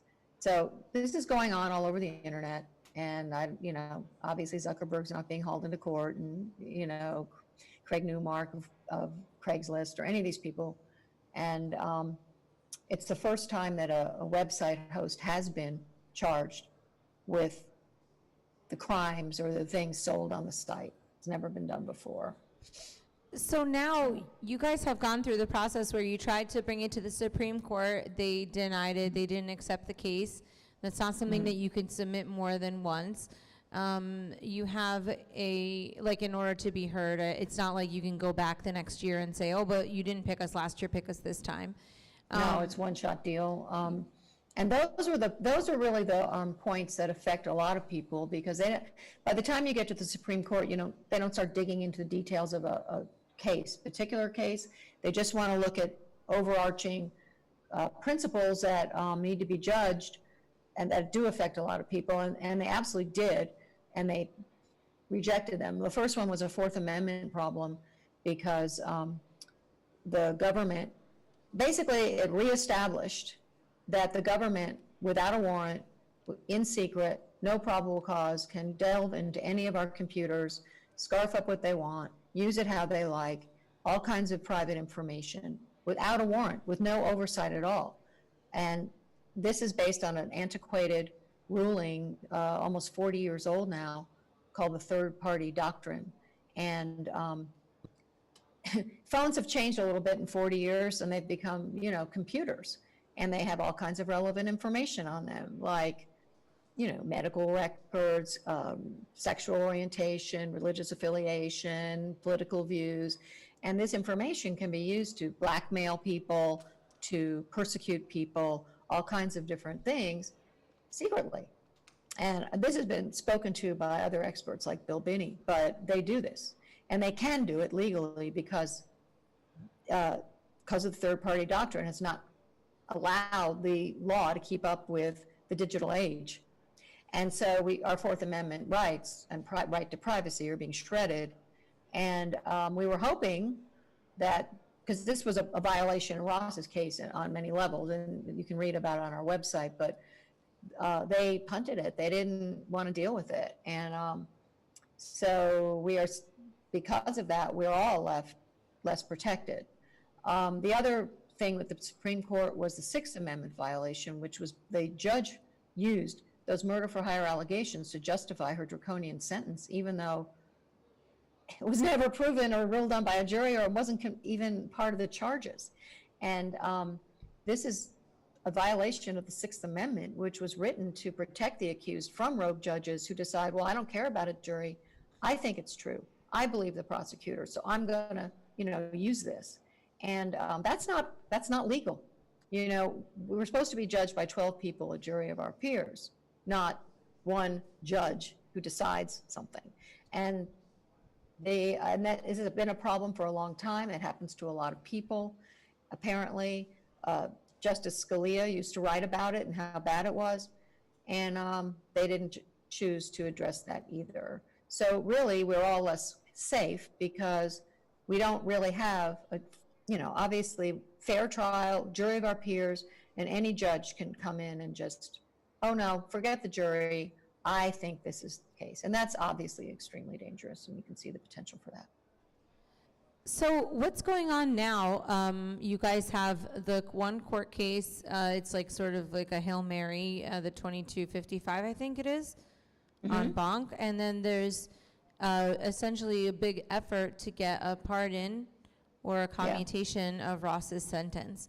So can you tell us a little bit about that? And is there anything that anybody can do? Because obviously there's a petition everybody in this room has signed, right, and sent to their friends. So there's a petition, but I mean, what do we do now? Because I feel like a lot of people still want to help Ross, but we're at the mercy of the president. Yeah, well, yeah, there is that court case, which things have been slowed down tremendously by COVID. It's they're shutting, the courtrooms aren't even open, I don't think, and so a lot of things are very much slowed down. And I want to say that our friend Kingsley Edwards' father was supposed to be out essentially in September, and because of COVID, everything shut down, and these bureaucrats in Florida can't seem to have a Zoom meeting. Apparently, that's too challenging for them. But so the poor guy's been languishing longer. And just to put that as an example, everything's slowing down. They, bureaucrats are bad anyway, but you get the COVID on top of it. It's an excuse for everything. So that's kind of not happening, but it's happening. It's in the works, but the works aren't grinding forward very fast. But it's a Hail Mary. It's not, most people do not have success with it. You got to try everything, and we're hopeful always, but I'm more hopeful for a commutation from the president. He's shown he wants to do that he likes to do that I think that it's a very obvious case of a wrong sentence. And that's all we're asking in our petition is correct this sentence. You don't give a double life plus 40-year without parole sentence to a young, non-violent first-time offender. There's no violence involved. There was no victim named at trial. There was no allegation of any kind of violence officially, except that indictment in Maryland, which has been dismissed. Well, about prejudice, which means it can never be brought up again. So and I never said that Ross himself, was a danger at all. About that case in Maryland, so they also had access, they basically had a whole store of evidence. And when they closed down that case, didn't they do something weird where they hid all of the evidence that was presented in Maryland? And when they closed the case and they said, okay, Ross, we're not going to charge him with this, a lot of the evidence was kind of thrown away at the time of dismissal of that charge. Do you know what I'm talking about? No. Oh, sorry, well, potentially there was just a lot of evidence overall. There was the proof of evidence being tampered with after the trial, and we have proof of that, and it was by a high-level admin. That's the only person who could have gotten in and done it. But that wasn't, we weren't allowed to pursue it because, trial was over, and it was the same time that it was discovered that DPR, quote unquote, had logged into the Silk Road after Ross was already in prison. So, which is pretty well established that there was more than one, and that Ross is taking the blame for everything. And by the way, as regards chats and things like that, everything on Ross's computer was from a server, and it was shared files. There are many people who could have been putting stuff in that, and it was used at trial as if it was only Ross who had it, and it's not true. Okay, cool. So, thank you for that breakdown. Do you guys have any questions? I've just been asking Lynn any question I want, but does anybody in the audience have any questions about the Silk Road trial? What's going on? I'm sorry? Well, I don't think that we're going to be breaking him out anytime soon, but there's some offers here, Lynn. I'm sure you and the NSA don't appreciate those kinds of offers. In public. Yes, absolutely not. No, we're not doing anything illegal. No, but we do want to, if anybody is friends with Trump and wants to give him a call and say, hey, we've got this guy who's suffering, maybe give him a shout. Any other questions? Any other thoughts from you guys. Lynn, what can Oh, people I do do to help? want to say real quick, because you asked it and I forgot to answer, Sure. as far as how to help. And then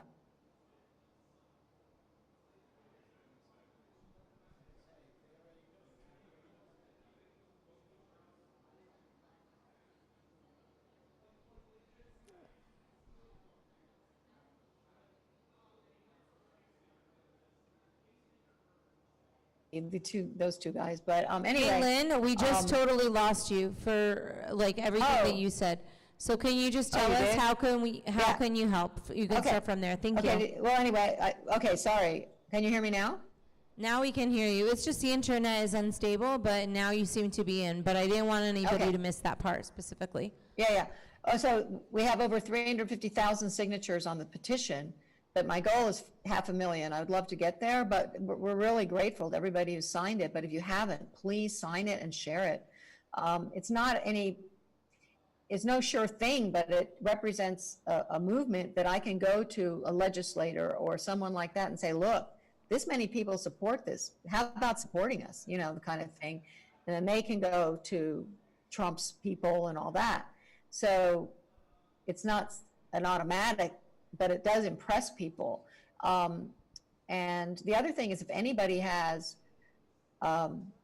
contacts in the White House, in government, really at any level, people have contacts, and that's how it all is done. So even at not the White House level, but at a state level or whatever, please get in touch with me. And then, you know, we always are spending money and all that. And there's ways to donate crypto and fiat and everything on our site. And it's just an ongoing thing that we need to be doing, is raising money. And then,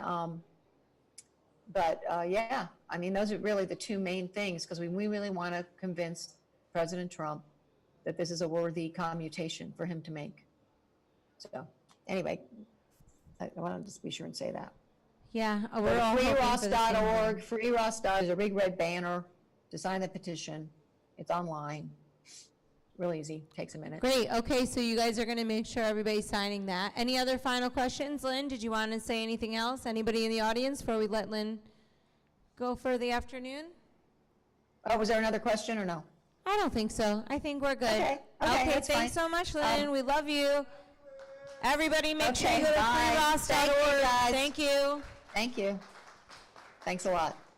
I'll tell Ross I saw you guys. All right, great. Okay. Thanks, Tatiana. Bye. All right, that was fun. Yeah, Now what? yeah, I'm trying.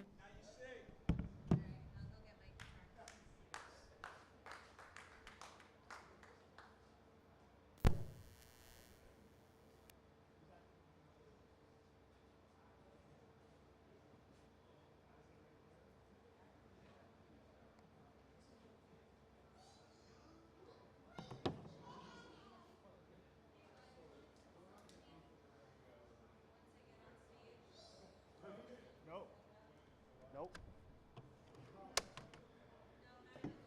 Okay, can you put that on a mic stand? We do that right now.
Stand or sit? I think sit. Yeah, say I'll be lazy. I don't even know what I'm singing for you guys today. No, not at all. Testing 1, 2.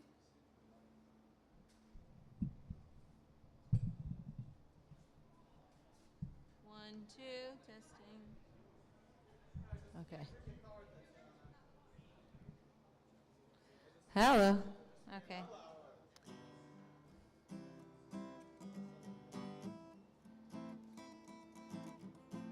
If you don't know by now, it ain't no use to sit and wonder why, babe. If you don't know by now, when your rooster crows at the break of dawn, look out your window and I'll be gone. You're the reason I'm traveling on. Don't think twice, it's alright. Do we have a thingy to plug in my guitar or no? What? You don't think I need the guitar? Alright. Alright, can I have one other thing, just water? That's my water right here, but do we have any other waters by any chance or no? Cool. Alright. Okay, cool. Oh, you did? I am. I checked it out this morning. I was like, where the fuck is this Bitcoin address go to? Yeah? Nah, I'd rather sing it into the mic. Yeah, I want to sing it into the mic, yeah. It'll be like, yeah, it'll be fine. Like this. Yeah. Okay, cool. All right. So are we going to try and find the quarter or no? I gotta just fuck it. It's not a big deal. Oh, water, yeah. Water I do need, but... Water, if I could have another one, that'd be nice, but if I can't, I'll live. Whew. It's hot in here. All right.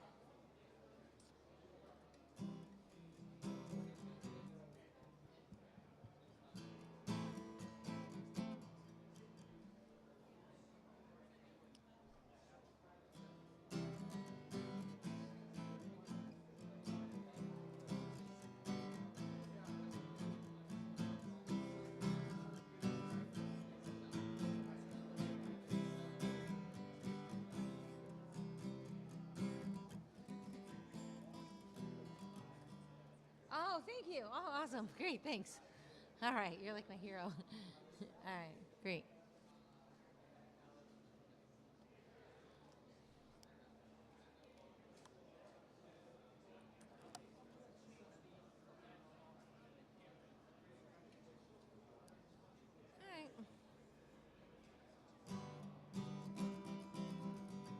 All right, everybody, how's it going? Thanks for coming out here. What's a John? What's a John? Yeah, what is it? Oh, all right, well, whatever. Anyway, I'm happy to be hanging with you guys, you know, seeing humanity, making some memories. I'm going to play some songs. I'll open up with a Bitcoin jingle just because, you know, I'm wearing an orange dress and it is Bitcoin Day for everybody. All right, here it is. Hold on.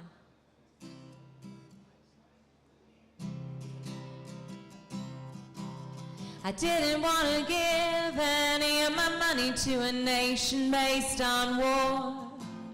I wanted to be free, nothing holding me back from where I want to go. I thought about it, what was the choice that I made? It was to take away the money, don't give up your money, use Bitcoin whenever you pay. Use Bitcoin whenever you pay. I didn't want to waste any of my time working for the government. I wanted to be kind, open up my mind just like an instrument. I thought about it, what was the choice that I made? It was to take away the money, don't give up your money, use Bitcoin whenever you pay. Use Bitcoin whenever you pay. Ooh, ooh, what a little crypto can do.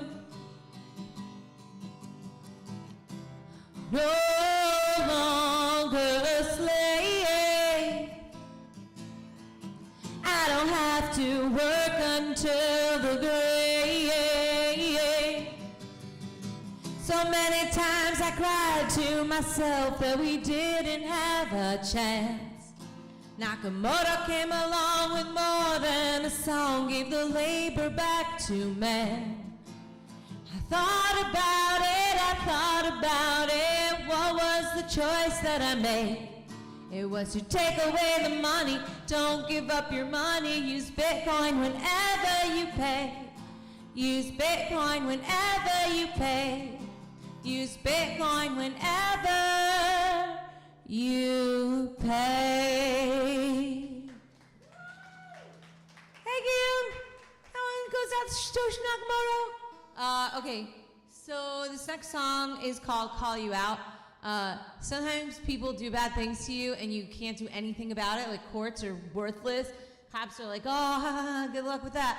And so I wrote a song called Call You Out because that was my only alternative. So here it is.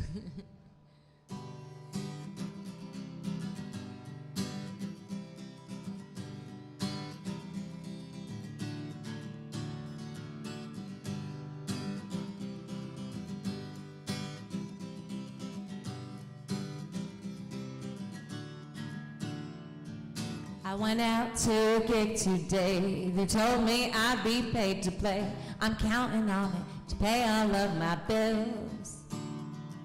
I gotta eat, have a place to sleep, need to cool the summer heat. So yeah, if you don't mind, I need my cash, or I will call you out. Gotta ask the people for their help, 'cause we can't afford the crooked courts anymore.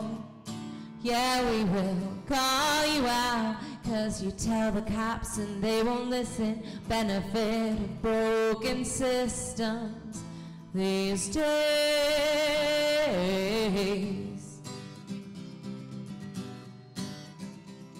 I left New York to go to Chile. Far away wasn't pretty, but I dust myself off and walk away. I'm looking up and I won't be down, 'cause I get to play songs all around the world. It is so beautiful to see, but I'll still call you out. Gotta ask the people for their help, 'cause we can't afford the crooked courts anymore. Yeah, we will call you out, 'cause you tell the cops and they won't listen. Benefit of broken systems these days.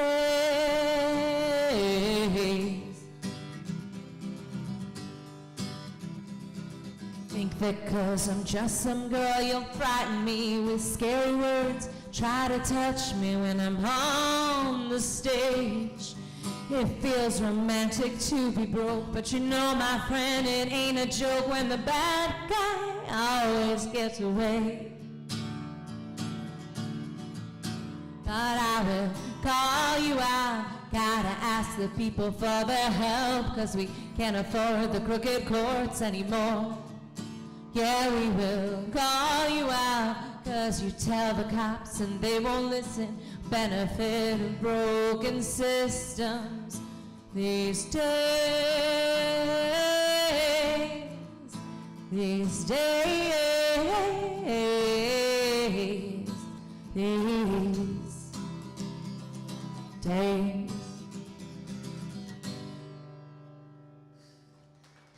It's very hot up here. Thanks, guys. All right, so let's do a song about our friend Ross, right? It's a song I usually play. Me and Lynn, we've gone all around the world together, and I'm really lucky to have met Ross on almost a dozen occasions. You know, I went and visited him in the prison, and you know, it's really hard when you see a friend in that position, and it's really hard to actually be able to do anything about it. But I thought I would write a song to maybe bring attention and humanize a story that's been, you know, not necessarily represented fairly in the media.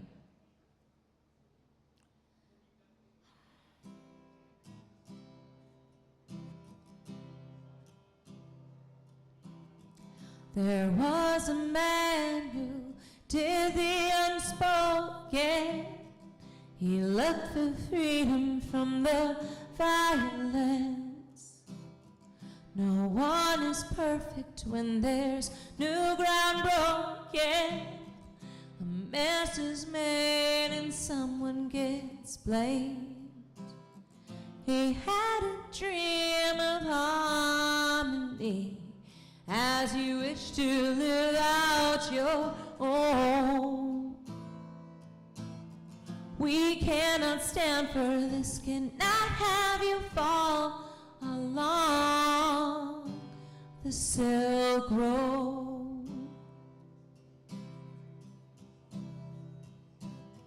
This ain't the movies, there's a war in the streets. The innocent are in jail.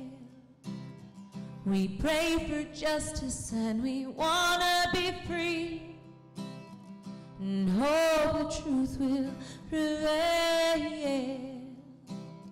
He had a dream of harmony as you wish to live out your own. We cannot stand for this, cannot have you fall along the Silk Road. We can't give up, we cannot quit. Don't be afraid. We have a voice, and this is it. Let the light show the way. He had a dream of harmony as you wish to live out your own. We cannot stand for this, cannot have you fall along the Silk Road. We cannot stand for this, cannot have you fall along the Silk Road. Thank you. So again, guys, Free Ross, share it on your social media, tell people so they don't get censored forever. Okay, so this next song I'm gonna play, it's a real bummer, but Masters of War, a little bit of Bob Dylan, and then we'll pep it up with something a little bit more upbeat. But I mean, all jokes aside, one of the main reasons I got involved with Bitcoin is because I consider it the only way of exiting the war machine. I haven't seen anything else. I mean, they print the US dollar so they can keep waging war, central banking history, blah, blah, blah. And so there's a song that Bob Dylan wrote, and it was one of the first songs that I started playing for the Liberty Movement when I was playing for Ron Paul back in 2012. And the song is called Masters of War.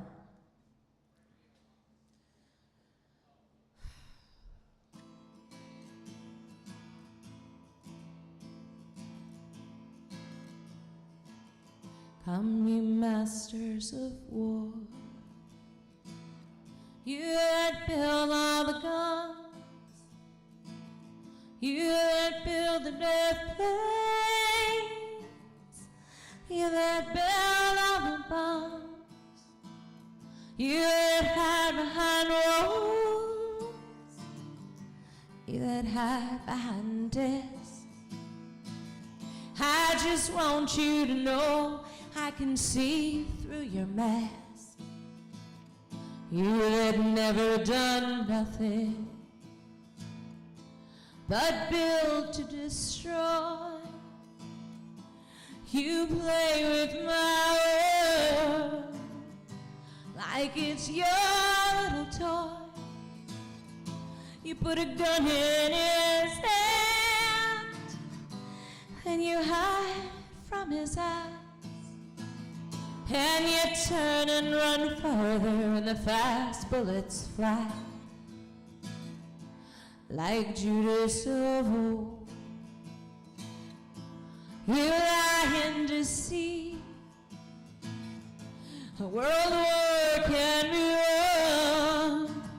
You want me to believe, but I see through your eyes. And I see it through under your brain, like I see through the water that runs down my drain. You fasten all the triggers for the others to fire. Then you sit back and watch as the death count gets high. You hide in your mansions while young people's blood flows out of their bodies and is buried in the mud. So how much do I know to chalk out a turn?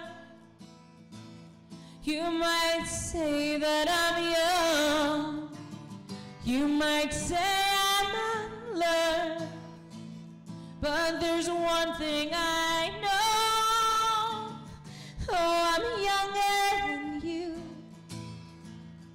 that even Jesus would never forgive what you do. So let me ask you one question. Is your money that good?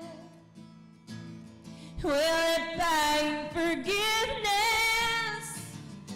Do you think that it could? And I think you will find when your death takes its toll, all the money you made will never buy back your soul. And I hope that you die, and your death will come soon. I will follow your casket on a pale afternoon, and I'll watch while you're lowered down into your deathbed, and I'll stand over your grave till I'm sure that you're dead. Sun's going out to the war machine. That's right, we're coming for you with our Bitcoin. All right, I'm gonna play like one more song and I gotta go because it's hot as hell up here. But I think you guys like this song, so here it is.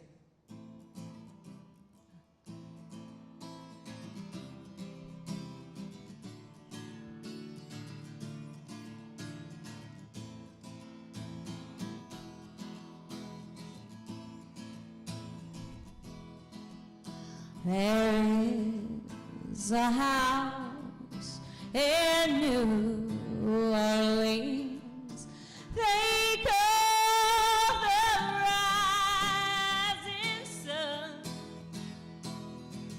and it's been the ruin of many a poor boy and God. I know of one. My mother was a tailor. She sewed my new blue jeans. My father, he was a gambling man down in New Orleans. Now the only thing that a gambler needs is a suitcase and a gun. And the only time he's ever satisfied is when he's on the run.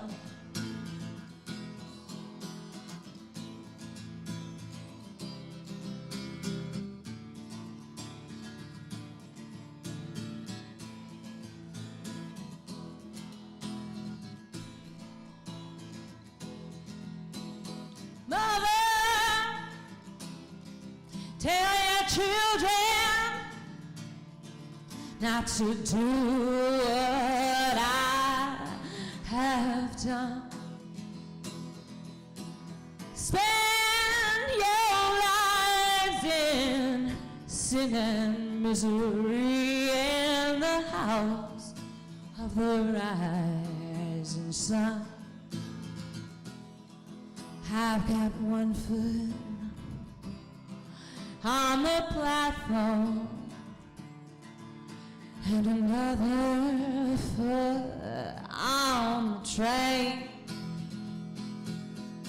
I'm going back to New Orleans to wear that ball and chain. There is a house in New Orleans. They call it the rising sun.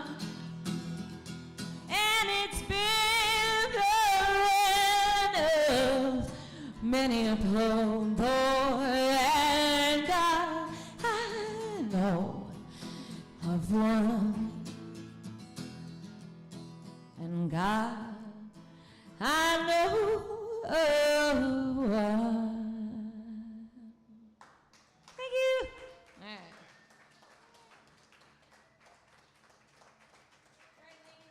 Like dripping. All right, that's it. Party time.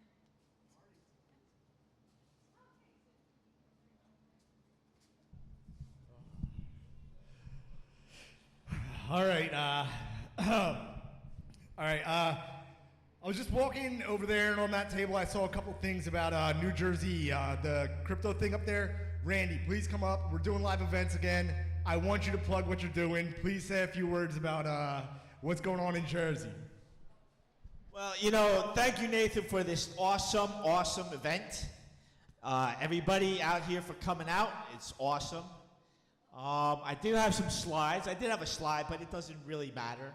I mean, I can make shadow puppets or something and entertain you people. But yeah, man. So we have a place in Jersey, Garden State Crypto, and we do some events up there. Roman, why don't you come up? Emilio, come up. I gave you a head shake from back there, but that's all right. So basically, Roman here started New Jersey Blockchain a bunch of years ago, and he met up with me in New York. I was pushing for a New York meetup, and I actually tried to do a New York meetup, but I noticed nobody in New York really cares about liberty. They just care about money for the most part. There's a few people. There's a few select people. I won't go about everybody, but most people. They care about, hedge funds and liquidity. That's all I hear out there. So I had like an anarchist meetup and met some cool people. But I met Roman while I was pushing it. And he was like, yeah, I have this meetup in Jersey. I'm a BASIC programmer. So I'm like, wow, BASIC, that takes me back. Commodore 64.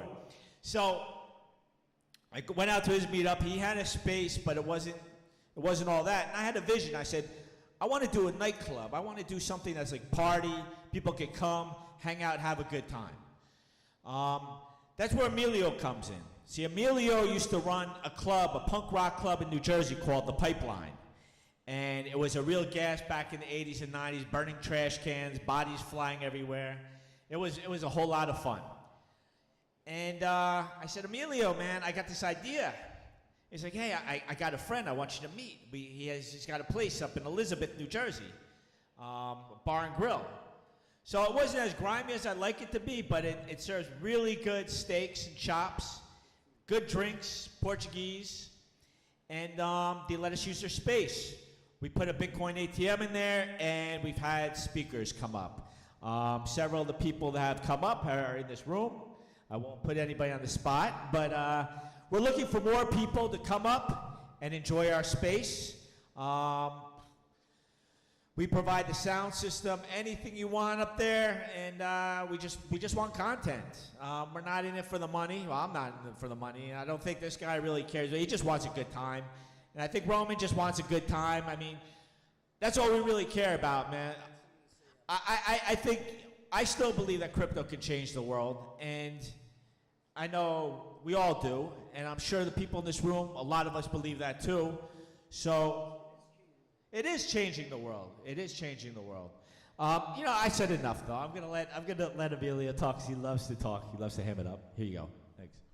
Thanks. I want to thank Nathan first, man. Thanks for having us here, man. It takes, I like to revert always to this country being Native American for a second, just so we all get a pretty good indication where we are standing, okay? I think I also want to go to Brock, because Brock is running for president. And people say, Emilio, sometimes you shouldn't talk about certain things. No, man, sometimes when you're on the spot, you have to talk about certain things. So we have somebody that's a futurist like us. We have somebody that, and I've seen a little bit of support for Brock. And we were just having somebody here that Brock possibly could align and know what it is to be able to help him if he becomes president. Now, I don't know if you've been watching his town halls. I've been watching his town halls, and I'm a supporter of his because he's one of us. So I want to stop that and go back to Randy and the club. People ask me a lot, so it's not, and Brock said these words, it's not about making $1 billion, it's about positively impacting 1 billion people. All right, because he said money earlier. The other part of it is really, this is a ride, because the creative amount of people in this spectrum, in this blockchain world, God, man, I thought the pipeline was creative because it was underground. This is like, holy cow, and then there's connections that afford you time. They afford you to be peaceful. They afford you to be given. He gave me Dogecoin. That was my first crypto. Affordable to be given, man. If you see it, we're in a very giving atmosphere, man. Thank you all. Okay. Thank you, everyone. And first, let me say to Mr. Nathan Hawk, wonderful place you have here. And Tatiana, great, great songs, and this is a great community. Something good's happening right here, and I look forward to more events in this space. This is a wonderful space. It reminds me of Jersey City. They had this wonderful place on 111 First Avenue, which was a cigarette factory that artists lived there, fruit parties, site of New York, but they went for the money. But what this guy's saying here about, it's like, how many lives can you change? I've seen too many people, working in tech. People just not taking it seriously what they were involved with. Now, I'm not talking just crypto, like Liberty Travel. I was there. I built the first travel engine for Liberty Travel. And who are they today? Nobody, because they didn't take the tech seriously, that it's coming here to make a difference.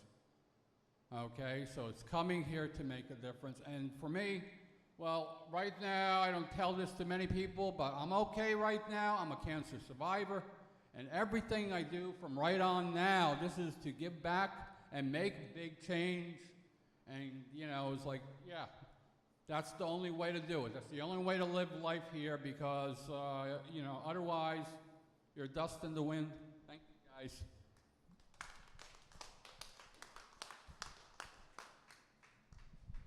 All right, excellent. Yeah, these guys, you wouldn't believe it. They have paint, their floors are finished, TV, electric, everything. Next, we're doing on-ramps, off-ramps, specifically BTMs, hardware interfaces with Bitcoin in the real world. Keith, take it away.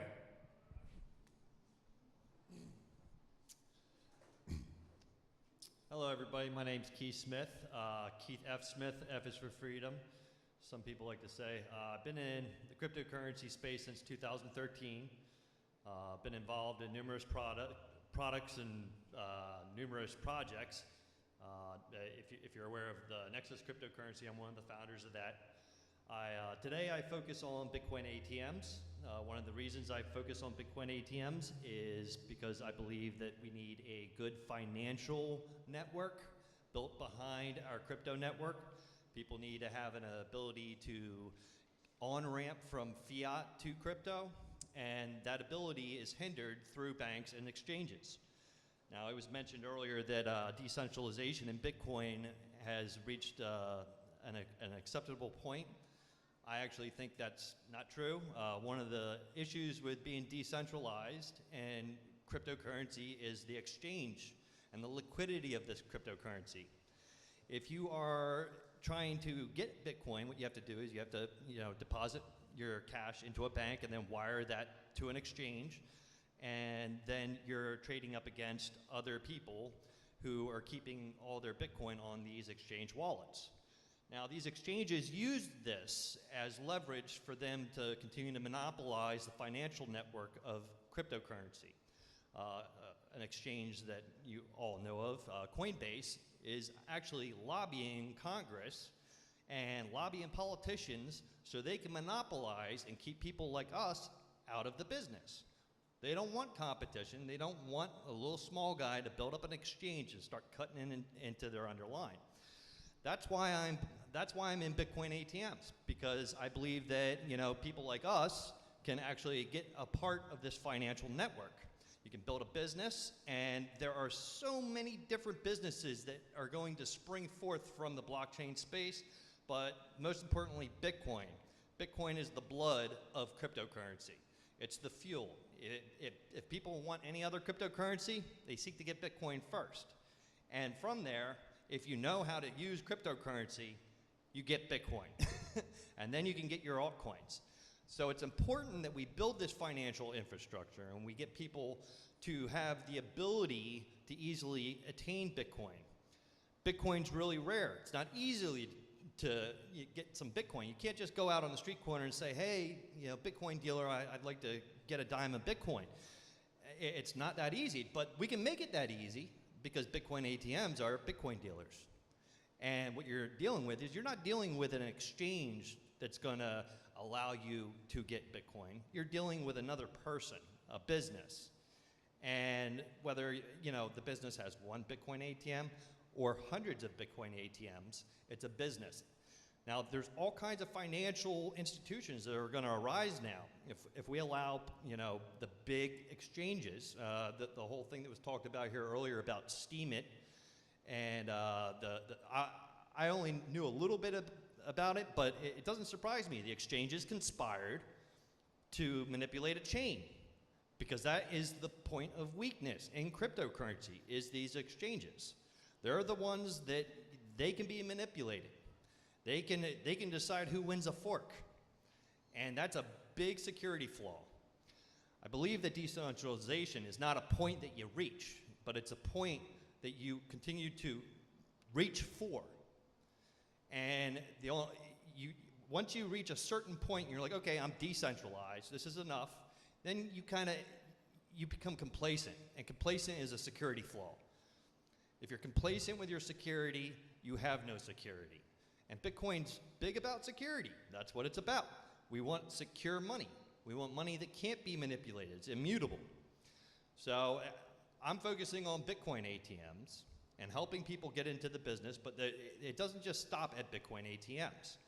Bitcoin ATMs are really important because you can take a $100 bill and you can buy Bitcoin in 30 seconds. Can you take a $100 bill, take it to the bank, and move it to an exchange and figure out that exchange software in under 30 seconds? No, you can't. And that's what needs to be built here in this ecosystem. It's not even as much as building the Bitcoin code as it is building the additional software stacks on top of it.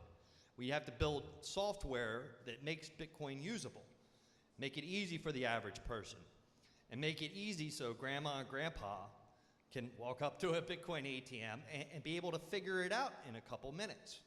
Right now, it's not that easy, and you have to walk people through in the beginning. But that's where we are today. It's easier today than when I came in. When I came in, it's a funny story. It started with a debate with a Federal Reserve banker.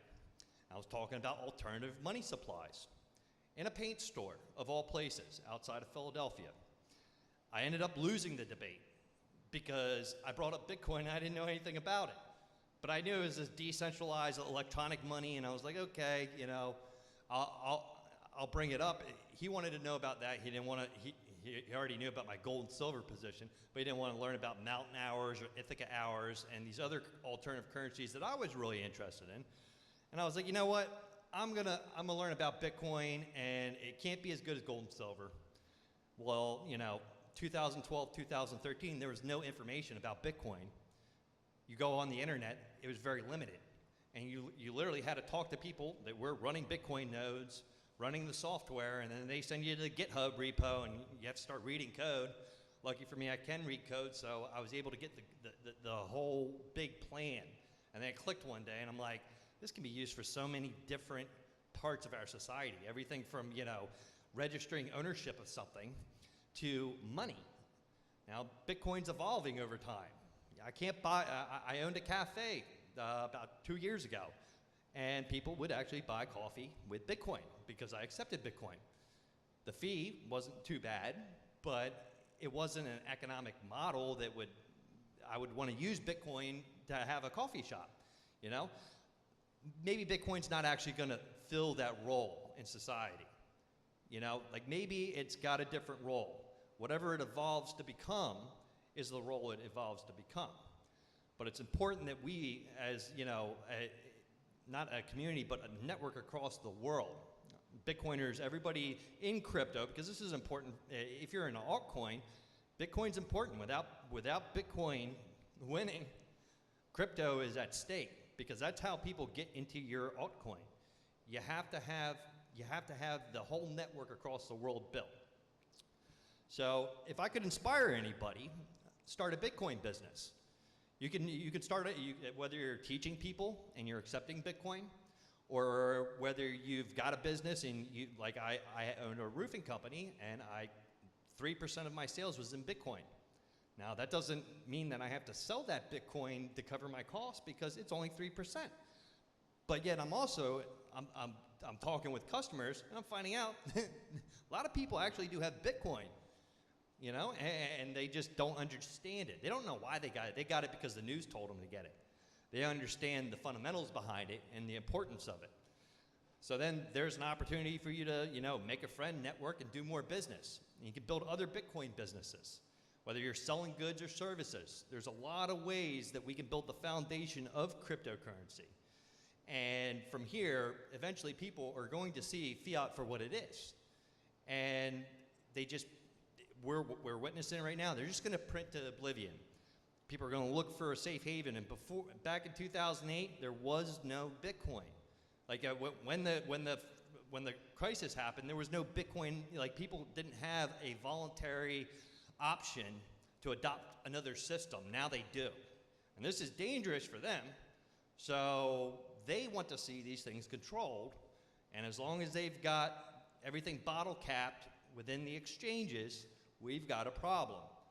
So and this is why I'm never too judgmental about projects that are on other cryptocurrencies that are focusing on decentralized exchanges, because decentralized exchanges are the biggest threat to decentralized exchanges. They don't want those projects to succeed, to the point that if you make it the main focus, that I'm going to create a decentralized exchange altcoin, you're not going to get on an exchange. Why? Because you're literally threatening the existence of that exchange. So it's almost like it has to be done covertly. So that's about all I had to say today. But I work for a company called Chainbytes. We focus on the software and hardware of cryptocurrency ATMs, more specifically Bitcoin ATMs. All cryptocurrency can be adopted on top of that. But if you want to find me, you can find me on Twitter at SmileyNo. And thank you very much, everybody.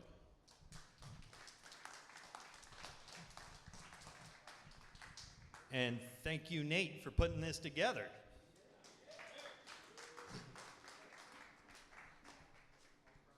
Thanks, man. Next guy who's going to be up here speaking, holy shit, that's loud.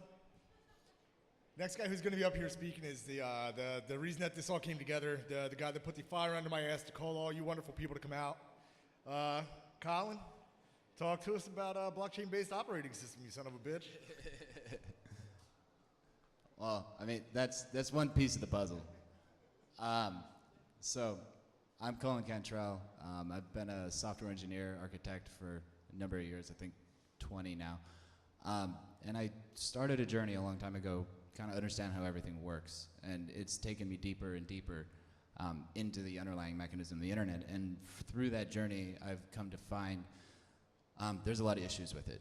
And a lot of us may not see that every day because it just works for us. It just, you go to a website and it works most of the time, right? But anybody that's ever traveled to the IETF, that stands for Internet Engineering Task Force, you would know that there are heaps and heaps of problems, and a lot of these internet engineers are breaking their heads over it daily, trying to fix it desperately while the infrastructure is crumbling. So there's one specific protocol called Border Gate Protocol. Now, this protocol is responsible for uploading routes into the routing system.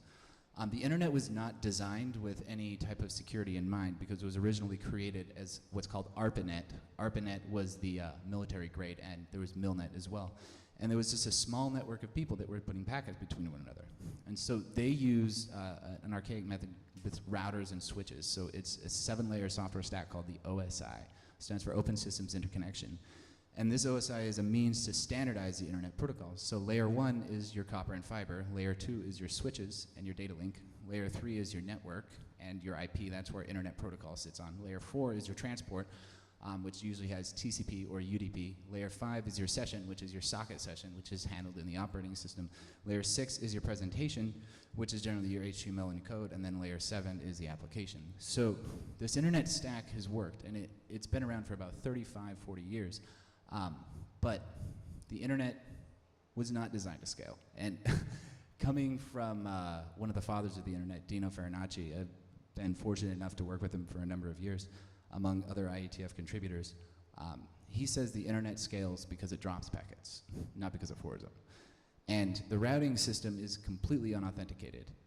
Every layer, including address resolution packets, which is a link between your MAC address and your IP on your network card, that is unauthenticated as well. That's why anytime you go to a public Wi-Fi near DEF CON, you are sure to get hacked, because public networks were not designed to be secure. The entire internet was not designed to be secure. The only way that it maintains a level of security is through centralized parties and trust. The only way that SSL, which stands for Secure Socket Layer, works and functions is because we have entities called certificate authorities that manage a public key database that signs on your behalf saying that they have verified you as an individual. Otherwise, during the key swap, I can manually attack you, and the underlying system has no concept of what is what unless it has something to reference it to. As everything is relative, you have to have a reference point. The internet's reference points are done through centralized parties. But centralized parties come into significant issues with DDoS attacks, coercion, such as ICANN, which is a domain registrar that oversees all of the domain registrations. And I think it is for the suffixes, signed or received a large donation from VeriSign that now allows them to increase the cost of .com domains ad infinitum. That's just one of the many issues that we're going to continue to see plague the internet. So when I first got into blockchain technology, I not only saw our ability to create a new economic system where we can rebase at the most fundamental layer all of the corruption, because it only exists within the current monetary system. When you create a new system where only new time gets the new money, then you completely debase every power that they have ever had, because the only power they have is that the old money buys the new time. And because of that, their money doesn't age, but everything else does, including the people. And it causes them to get them enslaved into further and further debt.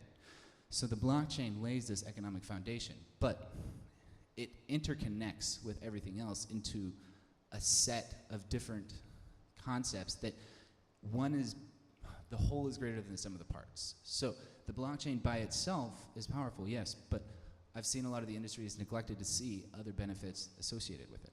And that's where we come in, is we're essentially designed a new software stack that interweaves within the open systems interconnection model to create authentication all up and down the stack, including authenticating address resolution packets. And then that has led into the creation of the initial creation of a new operating system, which is utilizing many different methods to actually create resistance to attack from hacking, spoofing, which then has a software-defined router built into it, because the whole internet infrastructure right now is built on hardware. you have to buy a router. You have to connect to an ISP. You have to have some hard link.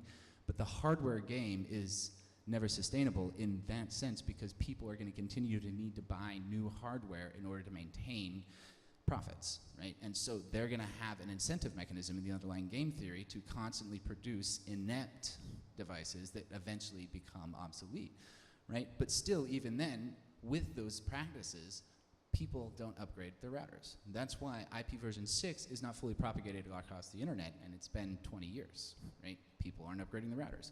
All of the underlying protocols are loaded in through a routing table, right, where you have essentially an IP address is a mapping to a geographic location. It's a locator and an identifier, right? It's not a very good identifier because there's no authentication in the packets. I can spoof any address, I can put whatever value in there, and it just does what it's told. That's how computers are too. I can have a file, and it just reads the file. I can have an executable binary, and it just takes the code. Even if there's a buffer overflow that happens to overwrite one of the function pointers in the stack call, then I can inject in malware to your computer, and the computer will just happily execute it, right? The same thing with the internet. I send a packet, it just happily goes across the internet, it gets broadcasted, and there's very, very little going on as means of security. So these routing tables that are uploaded into usually Cisco routers can be manipulated. If you've ever seen the internet what goes down in certain areas, it's because hackers are able to actually poison those routing tables. You do the same thing with address resolution packets, ARP cache, is you poison that and you just give a different mapping with your MAC address so that you can confuse the computer into thinking that you're the access point, and then you can route all the traffic through there, even including manipulating Diffie-Hellman swaps. So, from spending enough time with some of these fathers of the internet, I've learned a lot of the fundamentals of it. But because of those fundamentals, we've come to kind of realize that the underlying foundation of the internet is just not going to function. It's not going to work to really be the dream of what the internet was designed to be. Where, to me, I've seen it as a tool of freedom and free information exchange and connection that we've never had before, right? And that's kind of the irony in their attempts to commercialize the internet is it's kind of backfired on them because now it's allowed people to rapidly communicate with one another. But within that, they take advantage of the confusion that comes through misinformation campaigns, and just like any hacker, they do attack many different systems and leave people vulnerable. So the promise is there, but the technology, I don't believe, has gone to meet that promise. And the same thing with the blockchain technology. The promise is there, and the foundations and the underlying architecture and concepts are there, but the technology just isn't.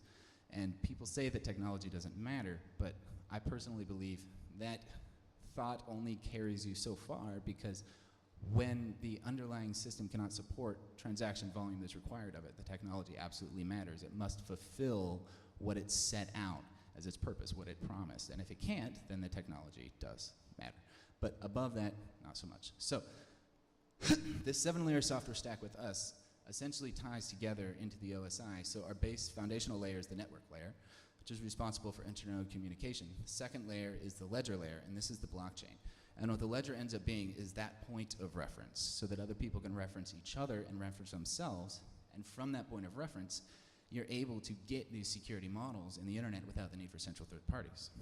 The third layer is the register layer, which essentially is responsible. Their registers are little state objects. So the 7-layer software stack is 7 layers of distinction to create a register-based virtual machine that's capable of processing code in a blockchain-specific applications. This 7-layer software stack was completed and deployed November 5th, 2019, and it's since been in the wild and been running very well. The recent load tests have gotten from 35 to 100,000 contracts per second processing time. The max network capacity has been 12,000. So it's been going, but at 12,000 you're at an infeasible level because you run into hardware bottlenecks. We were doing about 20 megabytes per second through the chain. So you need a lot of bandwidth for that. But anyway, that's kind of the foundation that runs in our ledger layer and register layer, which then registers have their state mutated by operations, right? And then on top of that is an API layer. So all of this is accessible through a simple HTTP JSON interface so that web developers can develop smart contracts by making it easy for Grandma to use. And then the ledger layer uses a new type of key management system that we designed called signature chains that essentially allows you to get signature aggregation without the need for Schnorr or any of the quantum vulnerable signature schemes that rely on ECDSA, which is the discrete logarithmic problem, which with 1,792 qubits, Bitcoin will be destroyed, or at least the keys themselves. Not if it's a pay-to-public key hash, if you change your key every time, but there are a lot of old Bitcoin transactions, especially associated with Satoshi, that were pay-to-public key, which can be potentially problematic. So using any of those non-post-quantum signature schemes does leave you vulnerable to quantum attack. So the signature chain essentially is a personal blockchain for an individual that chains each one of your transactions together. So since it's a chain in itself, and each one of those transactions can be verified through Merkle paths, all you need to maintain as state on the disk is one signature of the cap, or the end of that chain, because that signature signs in that final hash, which then contains the chain of all the previous hashes, so that you get a very nice scaling mechanism in that way. But it also serves to create a foundation for a digital identification system. So there's a special register that's created when you create a signature chain on Nexus that's called the Crypto Object Register, and it contains 9 hashes of public keys. And so what you do with this is you use that as a form to authenticate an individual. And you combine that together with the locator identifier separation protocol, which, as I was saying earlier, the routing system is a geographic mapping to a geographic location, so that when I send to somebody's IP address, the routing system will know that's in that direction. And that's essentially how a routing system works, is it's just a tree, right? It's a decision tree that goes through to find the underlying route. So locator identifier separation protocol essentially takes this locator, which is the actual physical location of the device that you're trying to communicate with, and the identifier, and it decouples them. And so what you get with that is you get a consistent network identity that does not change when you roam across networks. Just like your phone number doesn't change when you go between different cell towers, the same thing is what the locator identifier separation protocol does for IP addresses. But it also gives you an additional benefit where you can authenticate the specific RLoc, which is the routing locator, which is bound to that specific EID.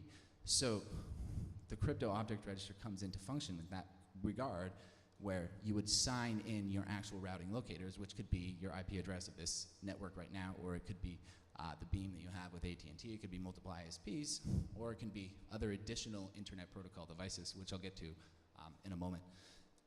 That's physical layer stuff, so we'll stay up here. Anyway, then this identifier basically allows you to have a constant access point, but you get different privacy features on the network layer as well, because you can choose, defining into the mapping system, what times that you're available at that specific IP address, so that you can essentially create privacy through not even giving anybody the information of where you are.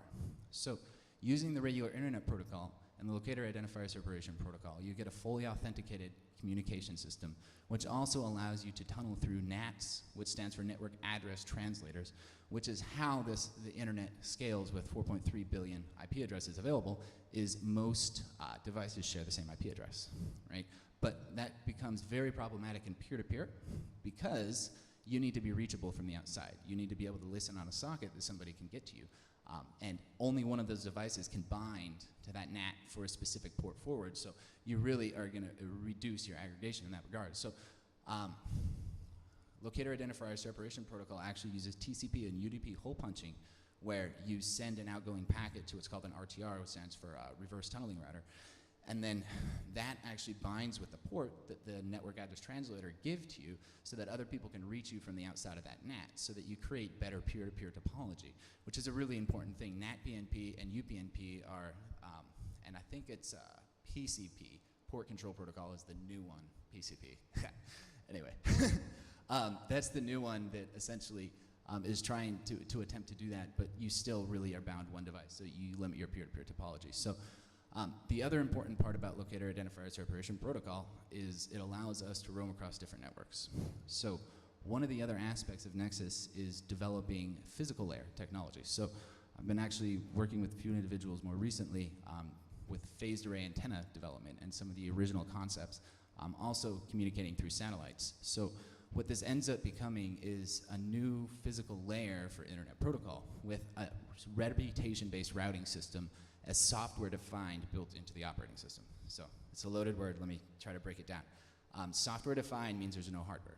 So you basically are gonna have your antenna, you're gonna have some things, but you software virtualize all of that. So the advantage of software defined is that you can update it at any time without having to actually change the physical hardware. So you can update the routing system very quickly, effectively.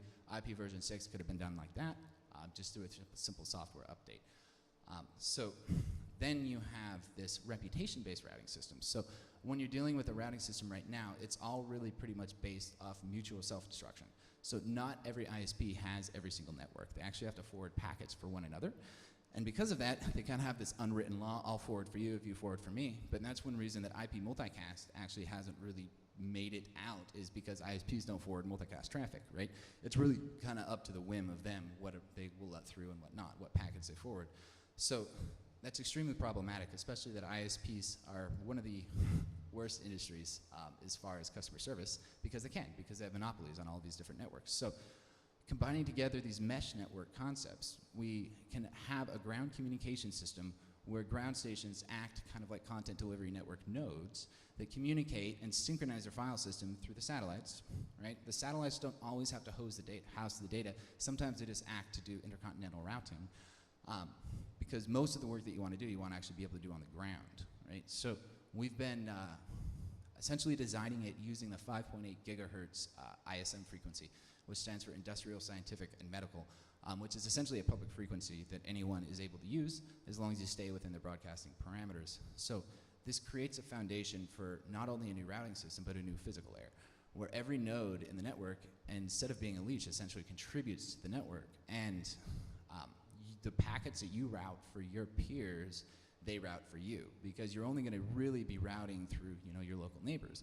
So what ends up happening is you can build up this reputation in this routing system, which will essentially give you a bandwidth limitation of how many packets can be forwarded by your neighborhood nodes, which, acting as a throttling system and also having the ability to do a hard switch, right? Because since it's a software-defined routers, DDoS attacks tend to melt routers. Like, the physical router cannot drop packets fast enough. That's the real problem. But you don't only have just DOS, which is denial of service, not distributed denial of service attack vulnerabilities. That's more on the application layer, where I may have a heavy call that does a lot of computation, so an attacker can periodically call that and overload my server. This is actually on the routing system, right, that's problematic. Now, since we can do all RF communication, you'll be able to essentially ignore packets from another individual. So the worst attack they would be able to have is RF saturation attacks, where you'd essentially be saturating the airwaves with as much radio frequency as possible to prevent other people from getting packets through. Otherwise, the underlying reputation-based routing system would protect against that, because it can limit the uplink based on how much you've contributed to the network. So you create a type of meritocracy that creates incentive mechanisms for people to contribute to the whole in order to receive from that whole, right? And that's part of a really natural process, because sometimes somebody's up and sometimes somebody's down. And when you create this pooling of resources, then you create the ability for all of us to essentially create something greater than we all were apart. So the operating system, essentially, on the fundamental layer, is a software-defined router that will automatically connect in with the mesh networks, and it will allow route packets and be routed for. And then it will have an extended LOD file system, which essentially is a distributed file system where you, through peer-to-peer smart contracts, can exchange data and sell and monetize some of your disk space. Not necessarily in the regard that Filecoin did it, because I believe they've overcomplicated it and it's not going to work. But you just need to do something very simple with a peer verified, where you have an availability requirement, and if your peer that's hosting data for you does not give you your data within a certain fixed time, you cancel the contract, right? And any one side can cancel the contract. If the person that's selling the disk space finds out that it's anything that they don't really want to be involved with, such as criminal activities that may be morally unethical, then they can refuse that as well. So this creates the ability for your everyday person to monetize their new time with new money, right? Because it debases the entire monetary system if everybody starts spending their time on something else, right? It's only people spending their time on working, going to school, paying money to college, all these things. Instead of focusing on building something that they really want, they're contributing and giving their energy to this other individual. So what this is really designed to do is not only resolve some of these issues with the internet, right, technologically, but to also rebase the economic system and build this economic system into the internet protocol, so that there's incentives all the way around for people to start contributing to that whole rather than taking from it. I believe that the world has so many issues because people are a victim of bad game theory. And the game theory right now supports sociopaths and psychopaths and pedophiles, right? It's bad game theory. But when we start making trust and love and connection ubiquitous, when those things start becoming what you get rewarded for in the economic system, people are going to start changing to act in accordance with that. And so we're simply here to build tools to help support and facilitate that connection, and that's why it's called Nexus. Thank you.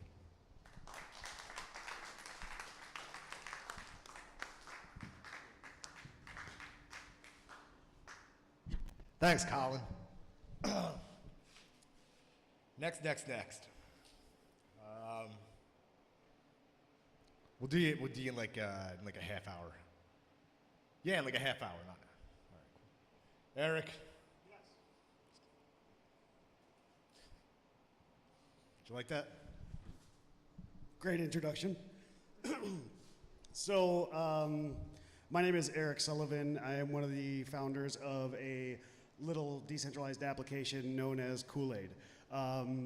We started about 2.5 years ago, early 2018, and this project was originally started by a guy who was interested in helping people fund various projects. So crowdfund something for a good cause. And he really wanted to help out a lot of people when he went to the Dakota Pipeline and saw what was going on there. So he figured he could help in some way, shape, or form. Recently, not recently here, but recently back then, he ended up finding out that he wanted to do an ICO, and he started asking me about, you know, hey, what do I do with crypto? Can I do this? And I said, no, we don't really need another shitcoin. And we ended up talking for about 3 months before he actually passed away at a Dallas crypto conference in a motorcycle accident. So all of a sudden, about 5 of us ended up being bequeathed his little dream. And since then, it's kind of evolved into something different. And the one thing that we wanted to make sure was maintained was the decentralization and the ability to take the power and transparency aspect, because it's garbage right now, as far as in the nonprofit community. We wanted to take that and actually kind of try and turn it on its head. There's no reason why a nonprofit is not held accountable by anything, you know, but the IRS and a couple of paid BBB style accountability websites. So we want to take this model and we would like to say, hey, nonprofit, use our free software, and the only caveat is everybody gets to see exactly what you're doing with every dollar that goes to you automatically. This was kind of one of those things that ended up saying, you know, I got a lot of questions asking me, why would somebody use this? Well, it is a known fact that if we're lucky, reported numbers by the best of nonprofits would put things at about high 80s, low 90s regarding their you know, cents to dollar usage ratio. So we said, well, why can't we use blockchain? Seems like a pretty good idea. We could possibly automate their accounting system, in turn making them ridiculously more efficient and not able to do, you know, their clever little tricks to get them to that 86 to 92% usage. What if we could get them even 5% more? And the question is, you do that through the automated processes of blockchain. The other way you do it is use something that Satoshi used really, really well, and that's greed. Greed, in my opinion, is what fuels the Bitcoin ecosystem. I call it greed, you can call it reward, either way it's an incentive. And how do you incentivize nonprofits and even people who are looking to crowdfund things? How do you incentivize them to be good? How do you say, hey, I'm gonna give you this tool, please don't use it to hire a contract killer? You know, how do you do that? The question has been pondered through us for, you know, 2.5 years, and the answer was the very voluntarist answer, and that was, you don't. You let them decide what they're gonna do, but you let them know, hey, we know where the money went. We know where everything is. Why would you use blockchain to do it? It's really, really easy to trace you. We know exactly what's happening regarding your cause. So don't do that unless you want to get caught, you moron. The thing regarding transparency is pretty big for us, but we do want to leave that level of anonymity to anybody who's using the platform, right? So how do you balance those two out? How do you say, we're going to show everything that you're doing on this platform and still have some sort of anonymity? Well, it's a tough question, and it's taken a long time to try and answer, and the answer came to be voluntarism once again. So if somebody is going to go ahead and do what they want to do and make themselves completely anonymous and not use fiat and not use anything other than Bitcoin to do their stuff, or Monero, or any other thing they could possibly use, because our platform will use all currencies in the world, not just crypto, it's their choice. It's their choice to make regarding their anonymity. So if they want to use fiat, they'll get traced in the fiat system. If they want to use Bitcoin, they'll be traced in the fiat or in the Bitcoin system. For us, we're going to give them the ability to just go dark if they want to. We should have a white knight and a black knight. We should have a good side and a bad side. We should not have to deal, or if you don't want to deal with somebody who might not have a very good record because they have zero transparency, are you going to donate to them? No. But if you want to play in that realm and be a pirate, or, you know, be an asshole, you can definitely go play there, and you can be an asshole and you can do whatever you want. But the ability for people to do what they need to do on our platform is obviously one of the more important things. But there comes a level of liability, and this level of liability on our part, that question has to be answered through things like Nexus. And if you want to play in the realm of nonprofits, and you want to be able to play in their jurisdiction and deal with the IRS and help the nonprofit deal in the IRS, we have to find a way to build that bridge. Our way is public membership associations, right? So we run those through a trust, and all of a sudden we can play in both realms. Colin and I were just talking about this. It actually got cleared by an attorney, no lie.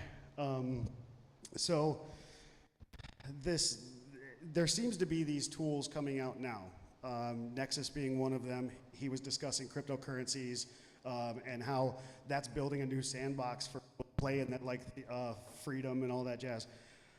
I think that what needs to happen, not just with our crypto industry, but with nonprofits, with video games, with everything else, we also have to look at the aspects of things that you know, took Ross out, you know, playing that game in a weird arena and not having, you know, the right protections in place. So we've spent a lot of time doing it, and I you know, not to go down that rabbit hole too much, but as we start developing very soon on bubbles and a couple other things that Nexus has come up with,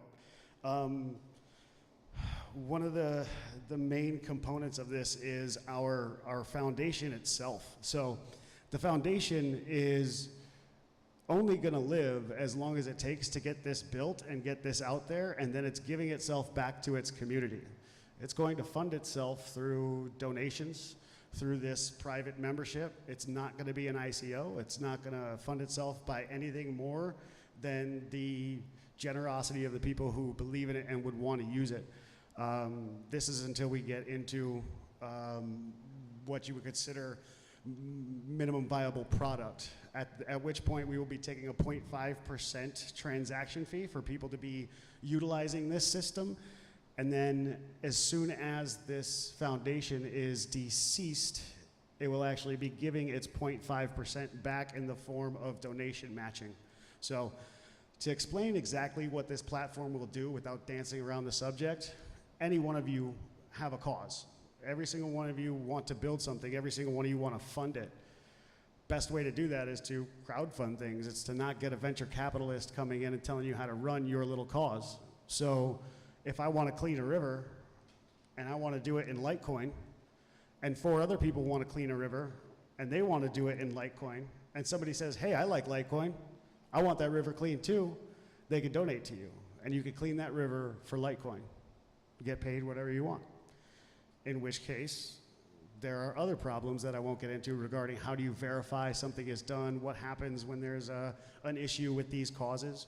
Well, we have a system of arbiters and things like that to help when issues do arise. This will also be paid in the same way as these causes are paid. So for every cause that goes out there and gets done, if there's an issue, it comes out of the kitty, and this arbiter is paid. So it's an extremely simple system where even the foundation itself is going to be based off of. It's a bunch of people that want to get something done, they fund it, they get it done, and then they move on. The Kool-Aid Foundation will do exactly that. And then it'll be gone, and then we will take this mechanism of funding and turn it inward and back on itself, and hopefully people say, hey, we need to do an upgrade. Well, start the cause. The cause is upgrade Kool-Aid to Nexus 2.0, and people start funding it, and then it goes. So this decentralized, autonomous organization is doing nothing more than setting the tables at the kitchen and saying, hey, whatever you guys want to make, come have dinner. Do exactly what needs to be done, clean up, then go home. Building these common spaces. I think that I was saying it before, one of the main things we could do with this space is build the bridge that goes to people who don't know what this is about. They don't know what freedom is about. They don't necessarily even know what being self-employed is about. They don't know the freedom that exists with the gig economy. Imagine if you could take a platform like this and instead of go get your next job as a waiter or a waitress or get a second job, what if you could actually go and do things you wanted to do, affect your community in ways you wanted to affect them, and then still supplement your income? How many good works would be done? How much of this efficiency can we gain from nonprofit and end up actually changing what needs to be changed instead of paying for attorneys? And people ask me, well, what are these attorneys gonna do? And I said, they're gonna clean a river, or they're gonna go clean grandma's garage. There's plenty of jobs on the platform. If it takes them out, that's a good problem to have. I'm not a huge fan of, attorneys or accountants or anything else, and I do believe that we could replace pretty much all of our political system with smart contracts. Why not replace the nonprofit system with smart contracts? Why not replace the venture capital system with smart contracts? Why not make sure that everybody has an equal opportunity to raise the money that they want to raise in a very transparent way and actually influence real change? So I didn't get a whole lot of time to think about this. I was the impromptu sound guy here for the day, but if anybody has any questions for me, I'd be glad to answer them. Yeah.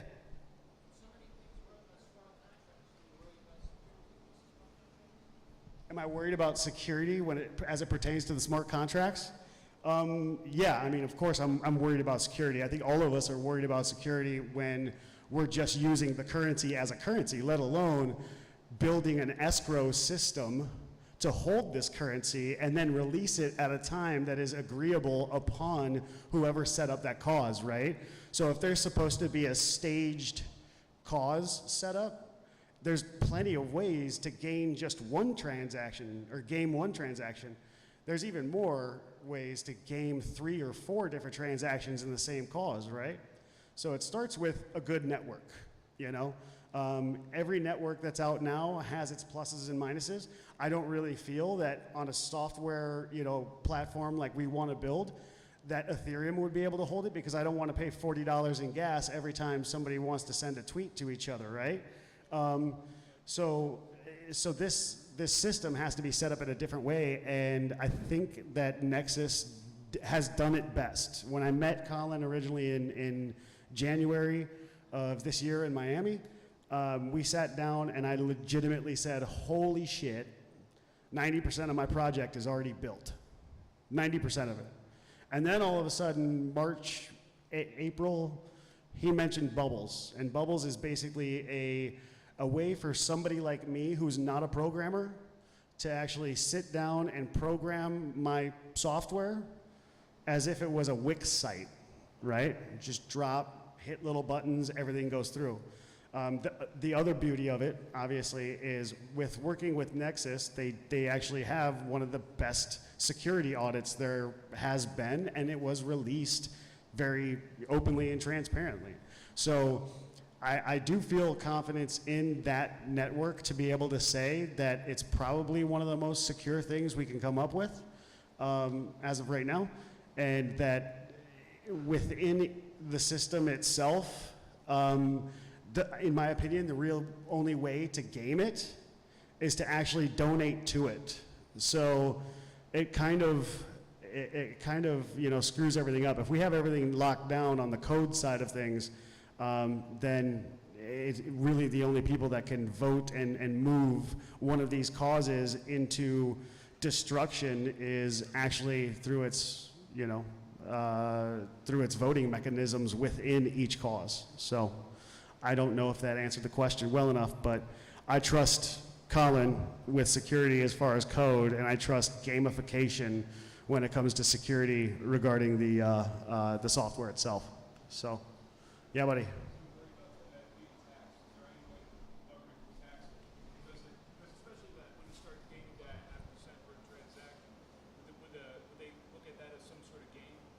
What's that? Taxation.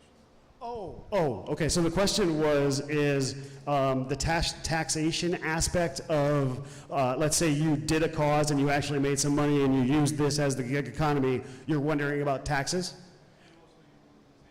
And our organization, and how we game the tax system, basically. Okay. Yeah. It's an interesting question that we've had to, again, consider for years. And the hardest part is to be able to play in both systems, to be able to play in this new sandbox of complete privacy and transparency and accountability, right?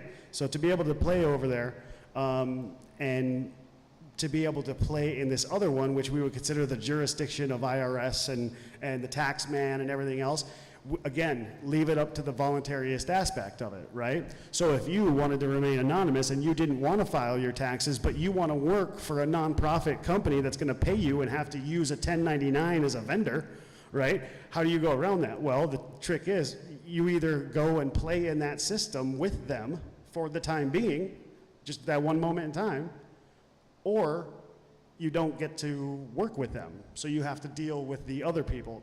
It's kind of the same thing with driver's license, right? Manufactured consent, right? So if I get a driver's license, I am now officially in their system. If I have a birth certificate, I'm in their system. I have to play in that. There are ways out of that system, and you can maintain a certain standing that will allow you to work within both of those systems without being held liable for it. So, again, to answer the question, how are we, as far as the foundation, going to maintain it? Well, it's a private membership association. It's a co-op, right, of a bunch of people that are seeing a cause, building Kool-Aid, right? And we're going to go ahead and we're going to take in the donations and we're going to do that. So all of these things are actually registered and able to interact with any 1099 or 501c3 or anything like that. We can file all of the paperwork. We just can't act like a security while we do it, you know? Now, if the government does say, hey, wait a second, you know, that guy over there made some money. Well, no, he didn't. He made crypto. You're going to have to go get him when he goes on to Cash App or do whatever you want. And it's up to you, IRS, government, SEC, to do your job and your due diligence and go get him if you want his tax money. It's not my job to report it because it was never asked to be reported before. It's the same thing as doing a cash job for somebody. That happens every day, and we're running out of cash. Apparently, these idiots. We're going to run out of cash now, and that's not going to be an option. Well, I think it should be an option, and that's one of the reasons why we're building this. Is you should always be able to have a cash job. You should always be able to, you know, make sure that you can feed your family even though you don't have or want to play in that realm as far as identity is concerned. So if it's an option, we want to do it. So anybody else? I hope that answered everything. Cool. Thanks, guys. Thanks, Eric.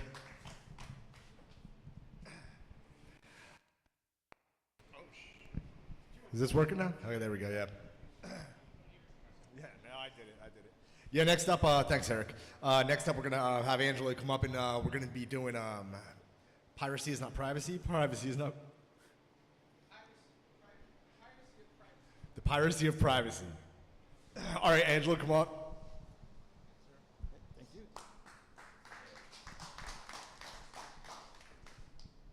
Hi guys, so my name's Angelo. I'm from Brooklyn. Oh, wait, I should probably talk in this thing, right? So my name's Angelo. I'm from Brooklyn originally, and you know, I'm gonna give you a little feedback about my life real quick and how somebody like me got into the crypto realm. So, you know, many years ago, I found myself on the street. I lived out of my car. I went to I took showers at the gym, and I went to work. I never asked for any handouts. I still would never do that. I just like earning. I like earning what I got, right? So after about a year of doing that, you know, I got tired. I ended up getting sick. I ended up losing my job, and then getting another very good job afterwards. But the whole time after I got sick and almost died, I came back and I'm thinking, what am I doing with my life but working 14 hours every day just to continuously pay bills so that I could go back to work and keep paying bills, right? It's a vicious cycle. So at some point, you start looking at your paycheck. Like, okay, so they're taking out state tax, federal tax, Medicare tax, some company taxes that they like to put in there. And then there's other taxes, right? There's taxes you buy things with, regular tax. You got cigarette taxes. You got your normal quantitative easing, right? So at the end of the day, how many people are taking money out of your pocket? A lot of people taking money out of your pocket, right? Well, what are you getting in return? Do you see any benefit to paying all these taxes out of? Let's come down to the reality of it. You really don't see any benefits at all, right? They say they're fixing the streets. I don't know about you. I went through 2 rims already, right? So I don't know who's fixing the streets, right? So, you know, at the end of the day, I started looking for a weapon to fight this. And I looked and I looked and I found the Satoshi white paper. That was about 8 years ago. 8 years ago, tons of people I worked with, they told me I was crazy. Government's too big to fail, right? This is never going to work. And then here we are today, right? They're still working. But, you know, that aside, how are they allowed to get away with this? How do they get away with this? Is it because you let them? How much information do you guys give them to allow them to have this power over you, right? Isn't this more our fault than it is the government's fault? How many of us give information out, and I know it's at gunpoint forcefully, but how many of us do it willingly? Do any of us do it willingly? I mean, if I were to tell you tomorrow that you don't have to pay your taxes anymore, but you could voluntarily pay it if you want to, would you do it? I guarantee you maybe 1% of the United States will do it, right? So maybe less than that. So the fact of the matter is it's being forced on us. And I found my weapon. My weapon is cryptocurrency. That's why we're here today. And, you know, so I started with Bitcoin, and I started mining Litecoin, and I made a few Litecoin a day, and I was overclocking my rigs like everybody else. And then I started discovering exchanges want my photo. And then they want all this other information about me. And they're like, okay, this isn't going to work anymore. And so going down more the private road, right? We have to get more private. So, you know, continuously throughout our lives, we're getting all this information pirated from us. It's they're literally pirates of information. You know, and it all goes all the way back to your birth certificate. It goes back since before you were born. If I told you guys, you know, how many people would opt out of the system? Probably everybody. You know, you could live a free life. So so Bitcoin was no good no more, but you know, it's good. It's good. Don't get me wrong. I know there's a lot of really strong Bitcoin people. It's good, but you have to take a lot of precautions. You got to use VPN. You have to go through Tor, or you have to use multiple VPNs, and make sure you don't do an exchange from an exchange to an exchange. And there's a lot of rules that normal people they don't know how to do. All right, so everything's going to be traceable to the grandma that just bought her son Bitcoin, to you know, the investment guy that wanted to buy a Bitcoin to see how it goes. They're going to know that you have that as soon as you buy it from the exchange. They're going to know what address it went to, and then nobody really knows how to obfuscate it, right? Nobody really knows what to do from there. So really, everything is traced and everything's controlled still. So these days, FinCEN, and we have all these regulations now coming out for Bitcoin that are stifling the innovation of this technology. It's really an amazing technology that gives you a weapon to fight for your freedom once you know how to use it, right? So now we have this stifleization, and I don't even know if that's a word, but if it is a word, that's what we have, and it's in the exchanges, right? So now exchanges, even little ones, are being forced to KYC and do the whole 9 yards on you, right? Send your picture in with a photo and a newspaper and a happy face, right? So, so what do we do to fix that? What's coming out that's fixing that? There are decentralized exchanges, right? So now we have decentralized exchanges coming out. And unfortunately, the word decentralized exchange has been a marketing tool now. So it's just a marketing tool that people are using to get people on board. And there's been, I think there was one that was actually doing it and just totally lost everybody's money. So the fact of the matter is, don't trust anything that says it's a decentralized exchange, but the fact that decentralized exchanges are coming to fruition, and they are almost tangible now. All right, so I'll tell you about a project that I joined Komodo about 7 years ago because they were going to have a decentralized exchange. So that's about how long I've been waiting for one to come out. Right? I think there's BISC for Bitcoin. There's a few of them out there. So we got this amazing technology now. And these decentralized exchanges, you have to be very careful. Some of them are not fully decentralized. So there's a lot of parts to an exchange. You have the matcher, you have the order books, you know, you have the clients. Do they work on a website, or do they work in its own application on its own network, which would be safer, right? These are all there's a lot of security risks involved.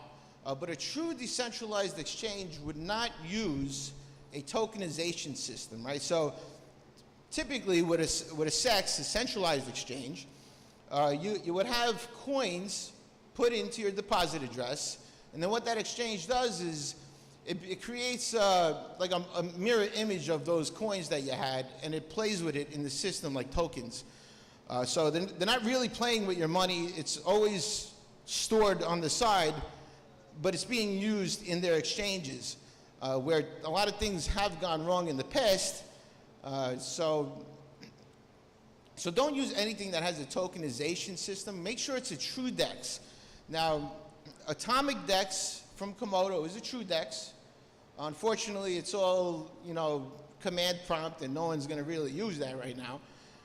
But they're working on a UI, and, you know, I've been waiting 7 years, so why not wait a few more years, right? You know, there's some other ones out there, BT Dex, I think BlockNet. There's quite a few people working on decentralized exchanges. But once this technology comes out, we can say bye to this, these regulations and these centralized exchanges. Maybe not 100% bye yet, because people still like to use fiat. But once you learn not how to use fiat, you can live your life buying Amazon cards and, you know, using Purse.io and, you know, several methods you'll learn to, you know, to live your life just using Bitcoin. So we have these DEXs. This is what everybody should be looking into. That's the technology. If I were to give investment advice to everybody, I would say, and I personally hosted a radio show, and I still do. I've interviewed over 250 people in 5 years. And I would personally say, don't research the coin, research the technology and where it's going, right? And privacy is really what this is all about, all right? KYC is not what it's about. AML, that's not what this is about. It was invented for privacy, for your freedom. It's a freedom, it's a weapon, right? This is a gift that was given to us. The whole technology is a gift. And it's causing governments to scramble, right? That's why it's a gift. It's amazing. Right? So we actually have something to use against them. So decentralized exchanges, I urge you to look into them and start using them. Even the I don't know if I'm allowed to use half-ass ones, right? They may not be 100% truly a DEX, because maybe their order books are done centrally. But as long as you maintain custody of your keys, which means that your money never leaves your computer, right? So you never send your coins to somebody else, right? Not your keys, not your coins. We've heard it a million times. Never send it somewhere. Everyone knows that feeling when they send something to an exchange and you're sitting there like, oh my God, it hasn't gone through yet. What are we gonna do? Oh boy, it's been 5 hours. Right? And you start sweating like maybe I put in the wrong address, right? So it's actually a lot nicer to operate right from your local station, not having to give your coins away. So exchanges, definitely look into the technology. Don't research the coins. If you research the coins, especially now during these days, 8 years ago it was okay, because there were maybe 40 coins, right? There was maybe 50 coins. Now you don't even count anymore how many. You could be researching for months. So research the technology and what brings it into a more private area, more decentralized area too, but you know, decentralization is very much part of it. Look into those technologies. Also, since Bitcoin is traceable, right? So you can trace, I could say exactly where this Bitcoin went, how many addresses it went to afterwards, right? That's not a great thing. So there's something called ZK Snarks, which fixed that, but didn't really fix it. It's called Zcash. I know you guys heard of it. It came out at some point. The problem is that you can still trace the coins, the transparent coins, right?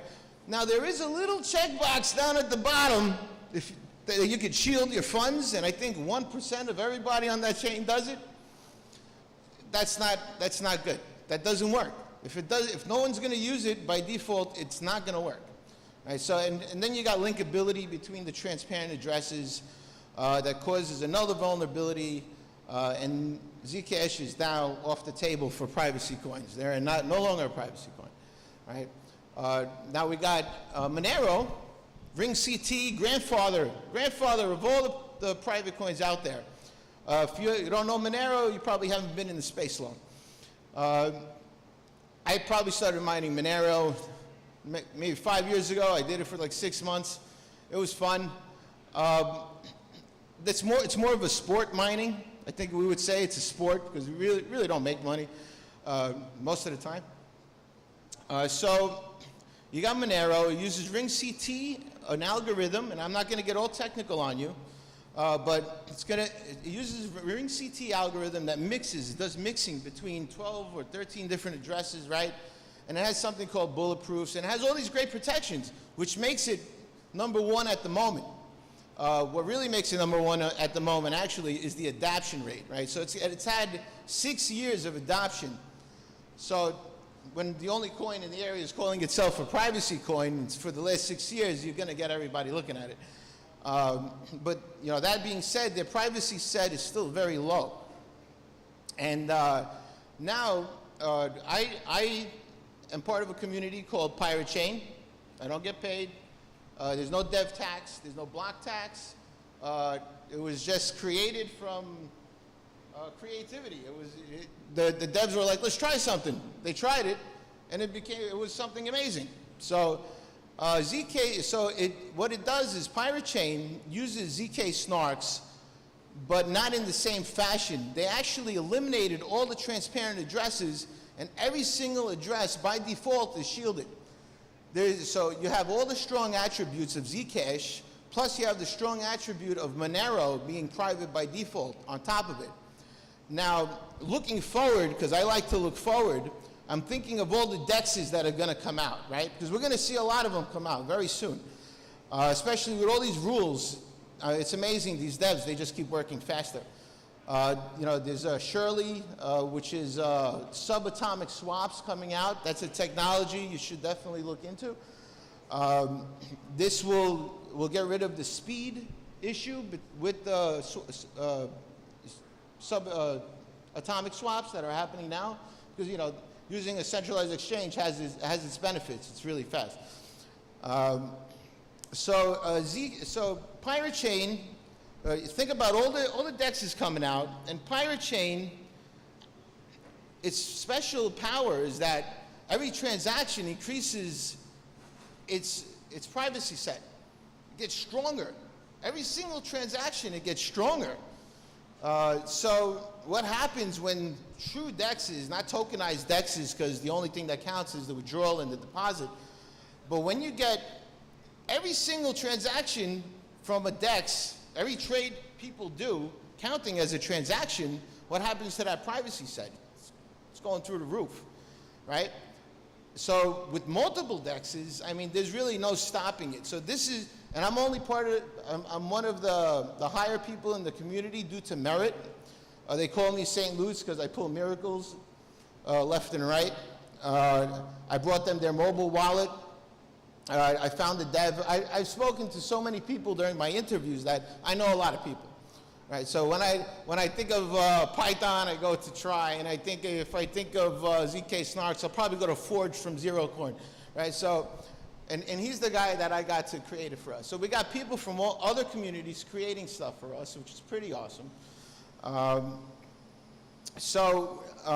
You know, at the end of the day, what I want you guys to try to, I guess, realize is, or maybe try to think about is, what would it be like living in a world where everybody actually cared about each other, not for money, but, you know, I grow some zucchini in my backyard and you grow some, you know, tomatoes, maybe we could do a trade, right? You know, not for money. I think the whole world would benefit from cryptocurrency. This is why I'm 100% in it. I have my wife that supports me 100%. I want this for my child, and that's why I'm here. I support all the technologies that I think that are going to make us free, and that's the only reason why I'm in it. Other than that, I really don't need to be in it. All right. Thank you, guys. Thank you.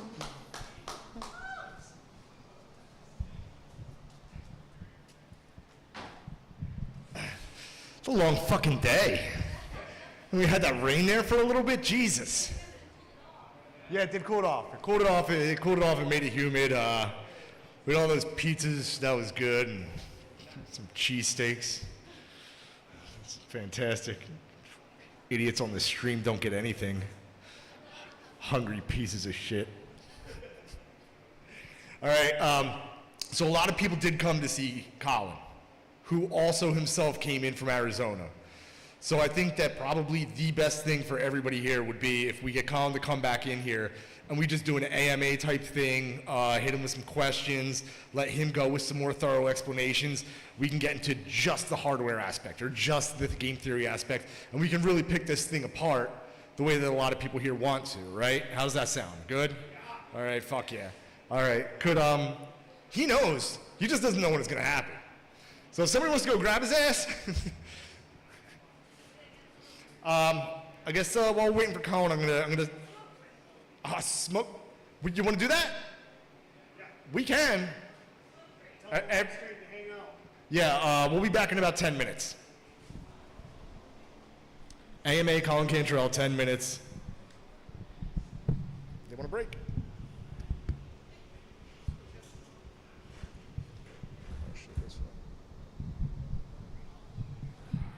You're just gonna let that stream the whole time? You're just gonna let that stream the whole time? I don't give a shit. You're gonna be bored for 10 minutes. Unless anybody wants to talk. You sent me out to get me to say, I can entertain anybody. I got a beautiful voice. Who wants to talk? We got 10 minutes. Who wants to get in there and talk about some freedom? Who wants to get in there and talk about beard products? Oh, yeah. I'm not getting it. I was debating if I would start trying that again. There's way too much competition. Hold on, we got a couple minutes. We got a couple minutes. That's such dedication. That's nothing but I know. We have a competition today. We're having a beard competition. So if all the contestants would come forward, we're gonna do the final judging. So Josh, could you please come forward? Now, gargantuan audience. I don't know if this is still true. We're gonna have to confirm with Josh, but it was true recently. This here is the best all-natural 12-inch beard in the United States as judged by the Chicago. It was the Remington Beard and Mustache Championship in Chicago. Yeah. Yeah, you didn't fucking know who's sitting amongst you today. Celebrity. It is.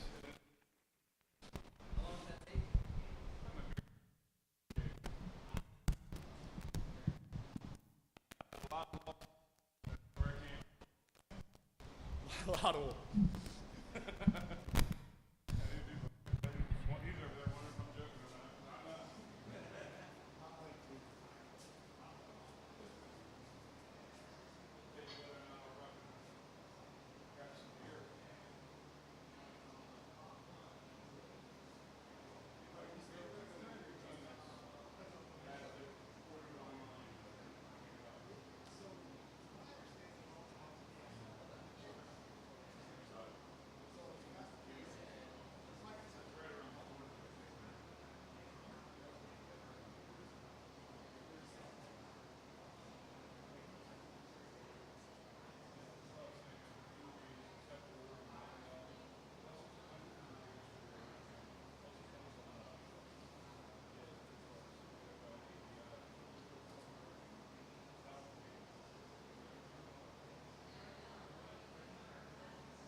So there is a second microphone or no?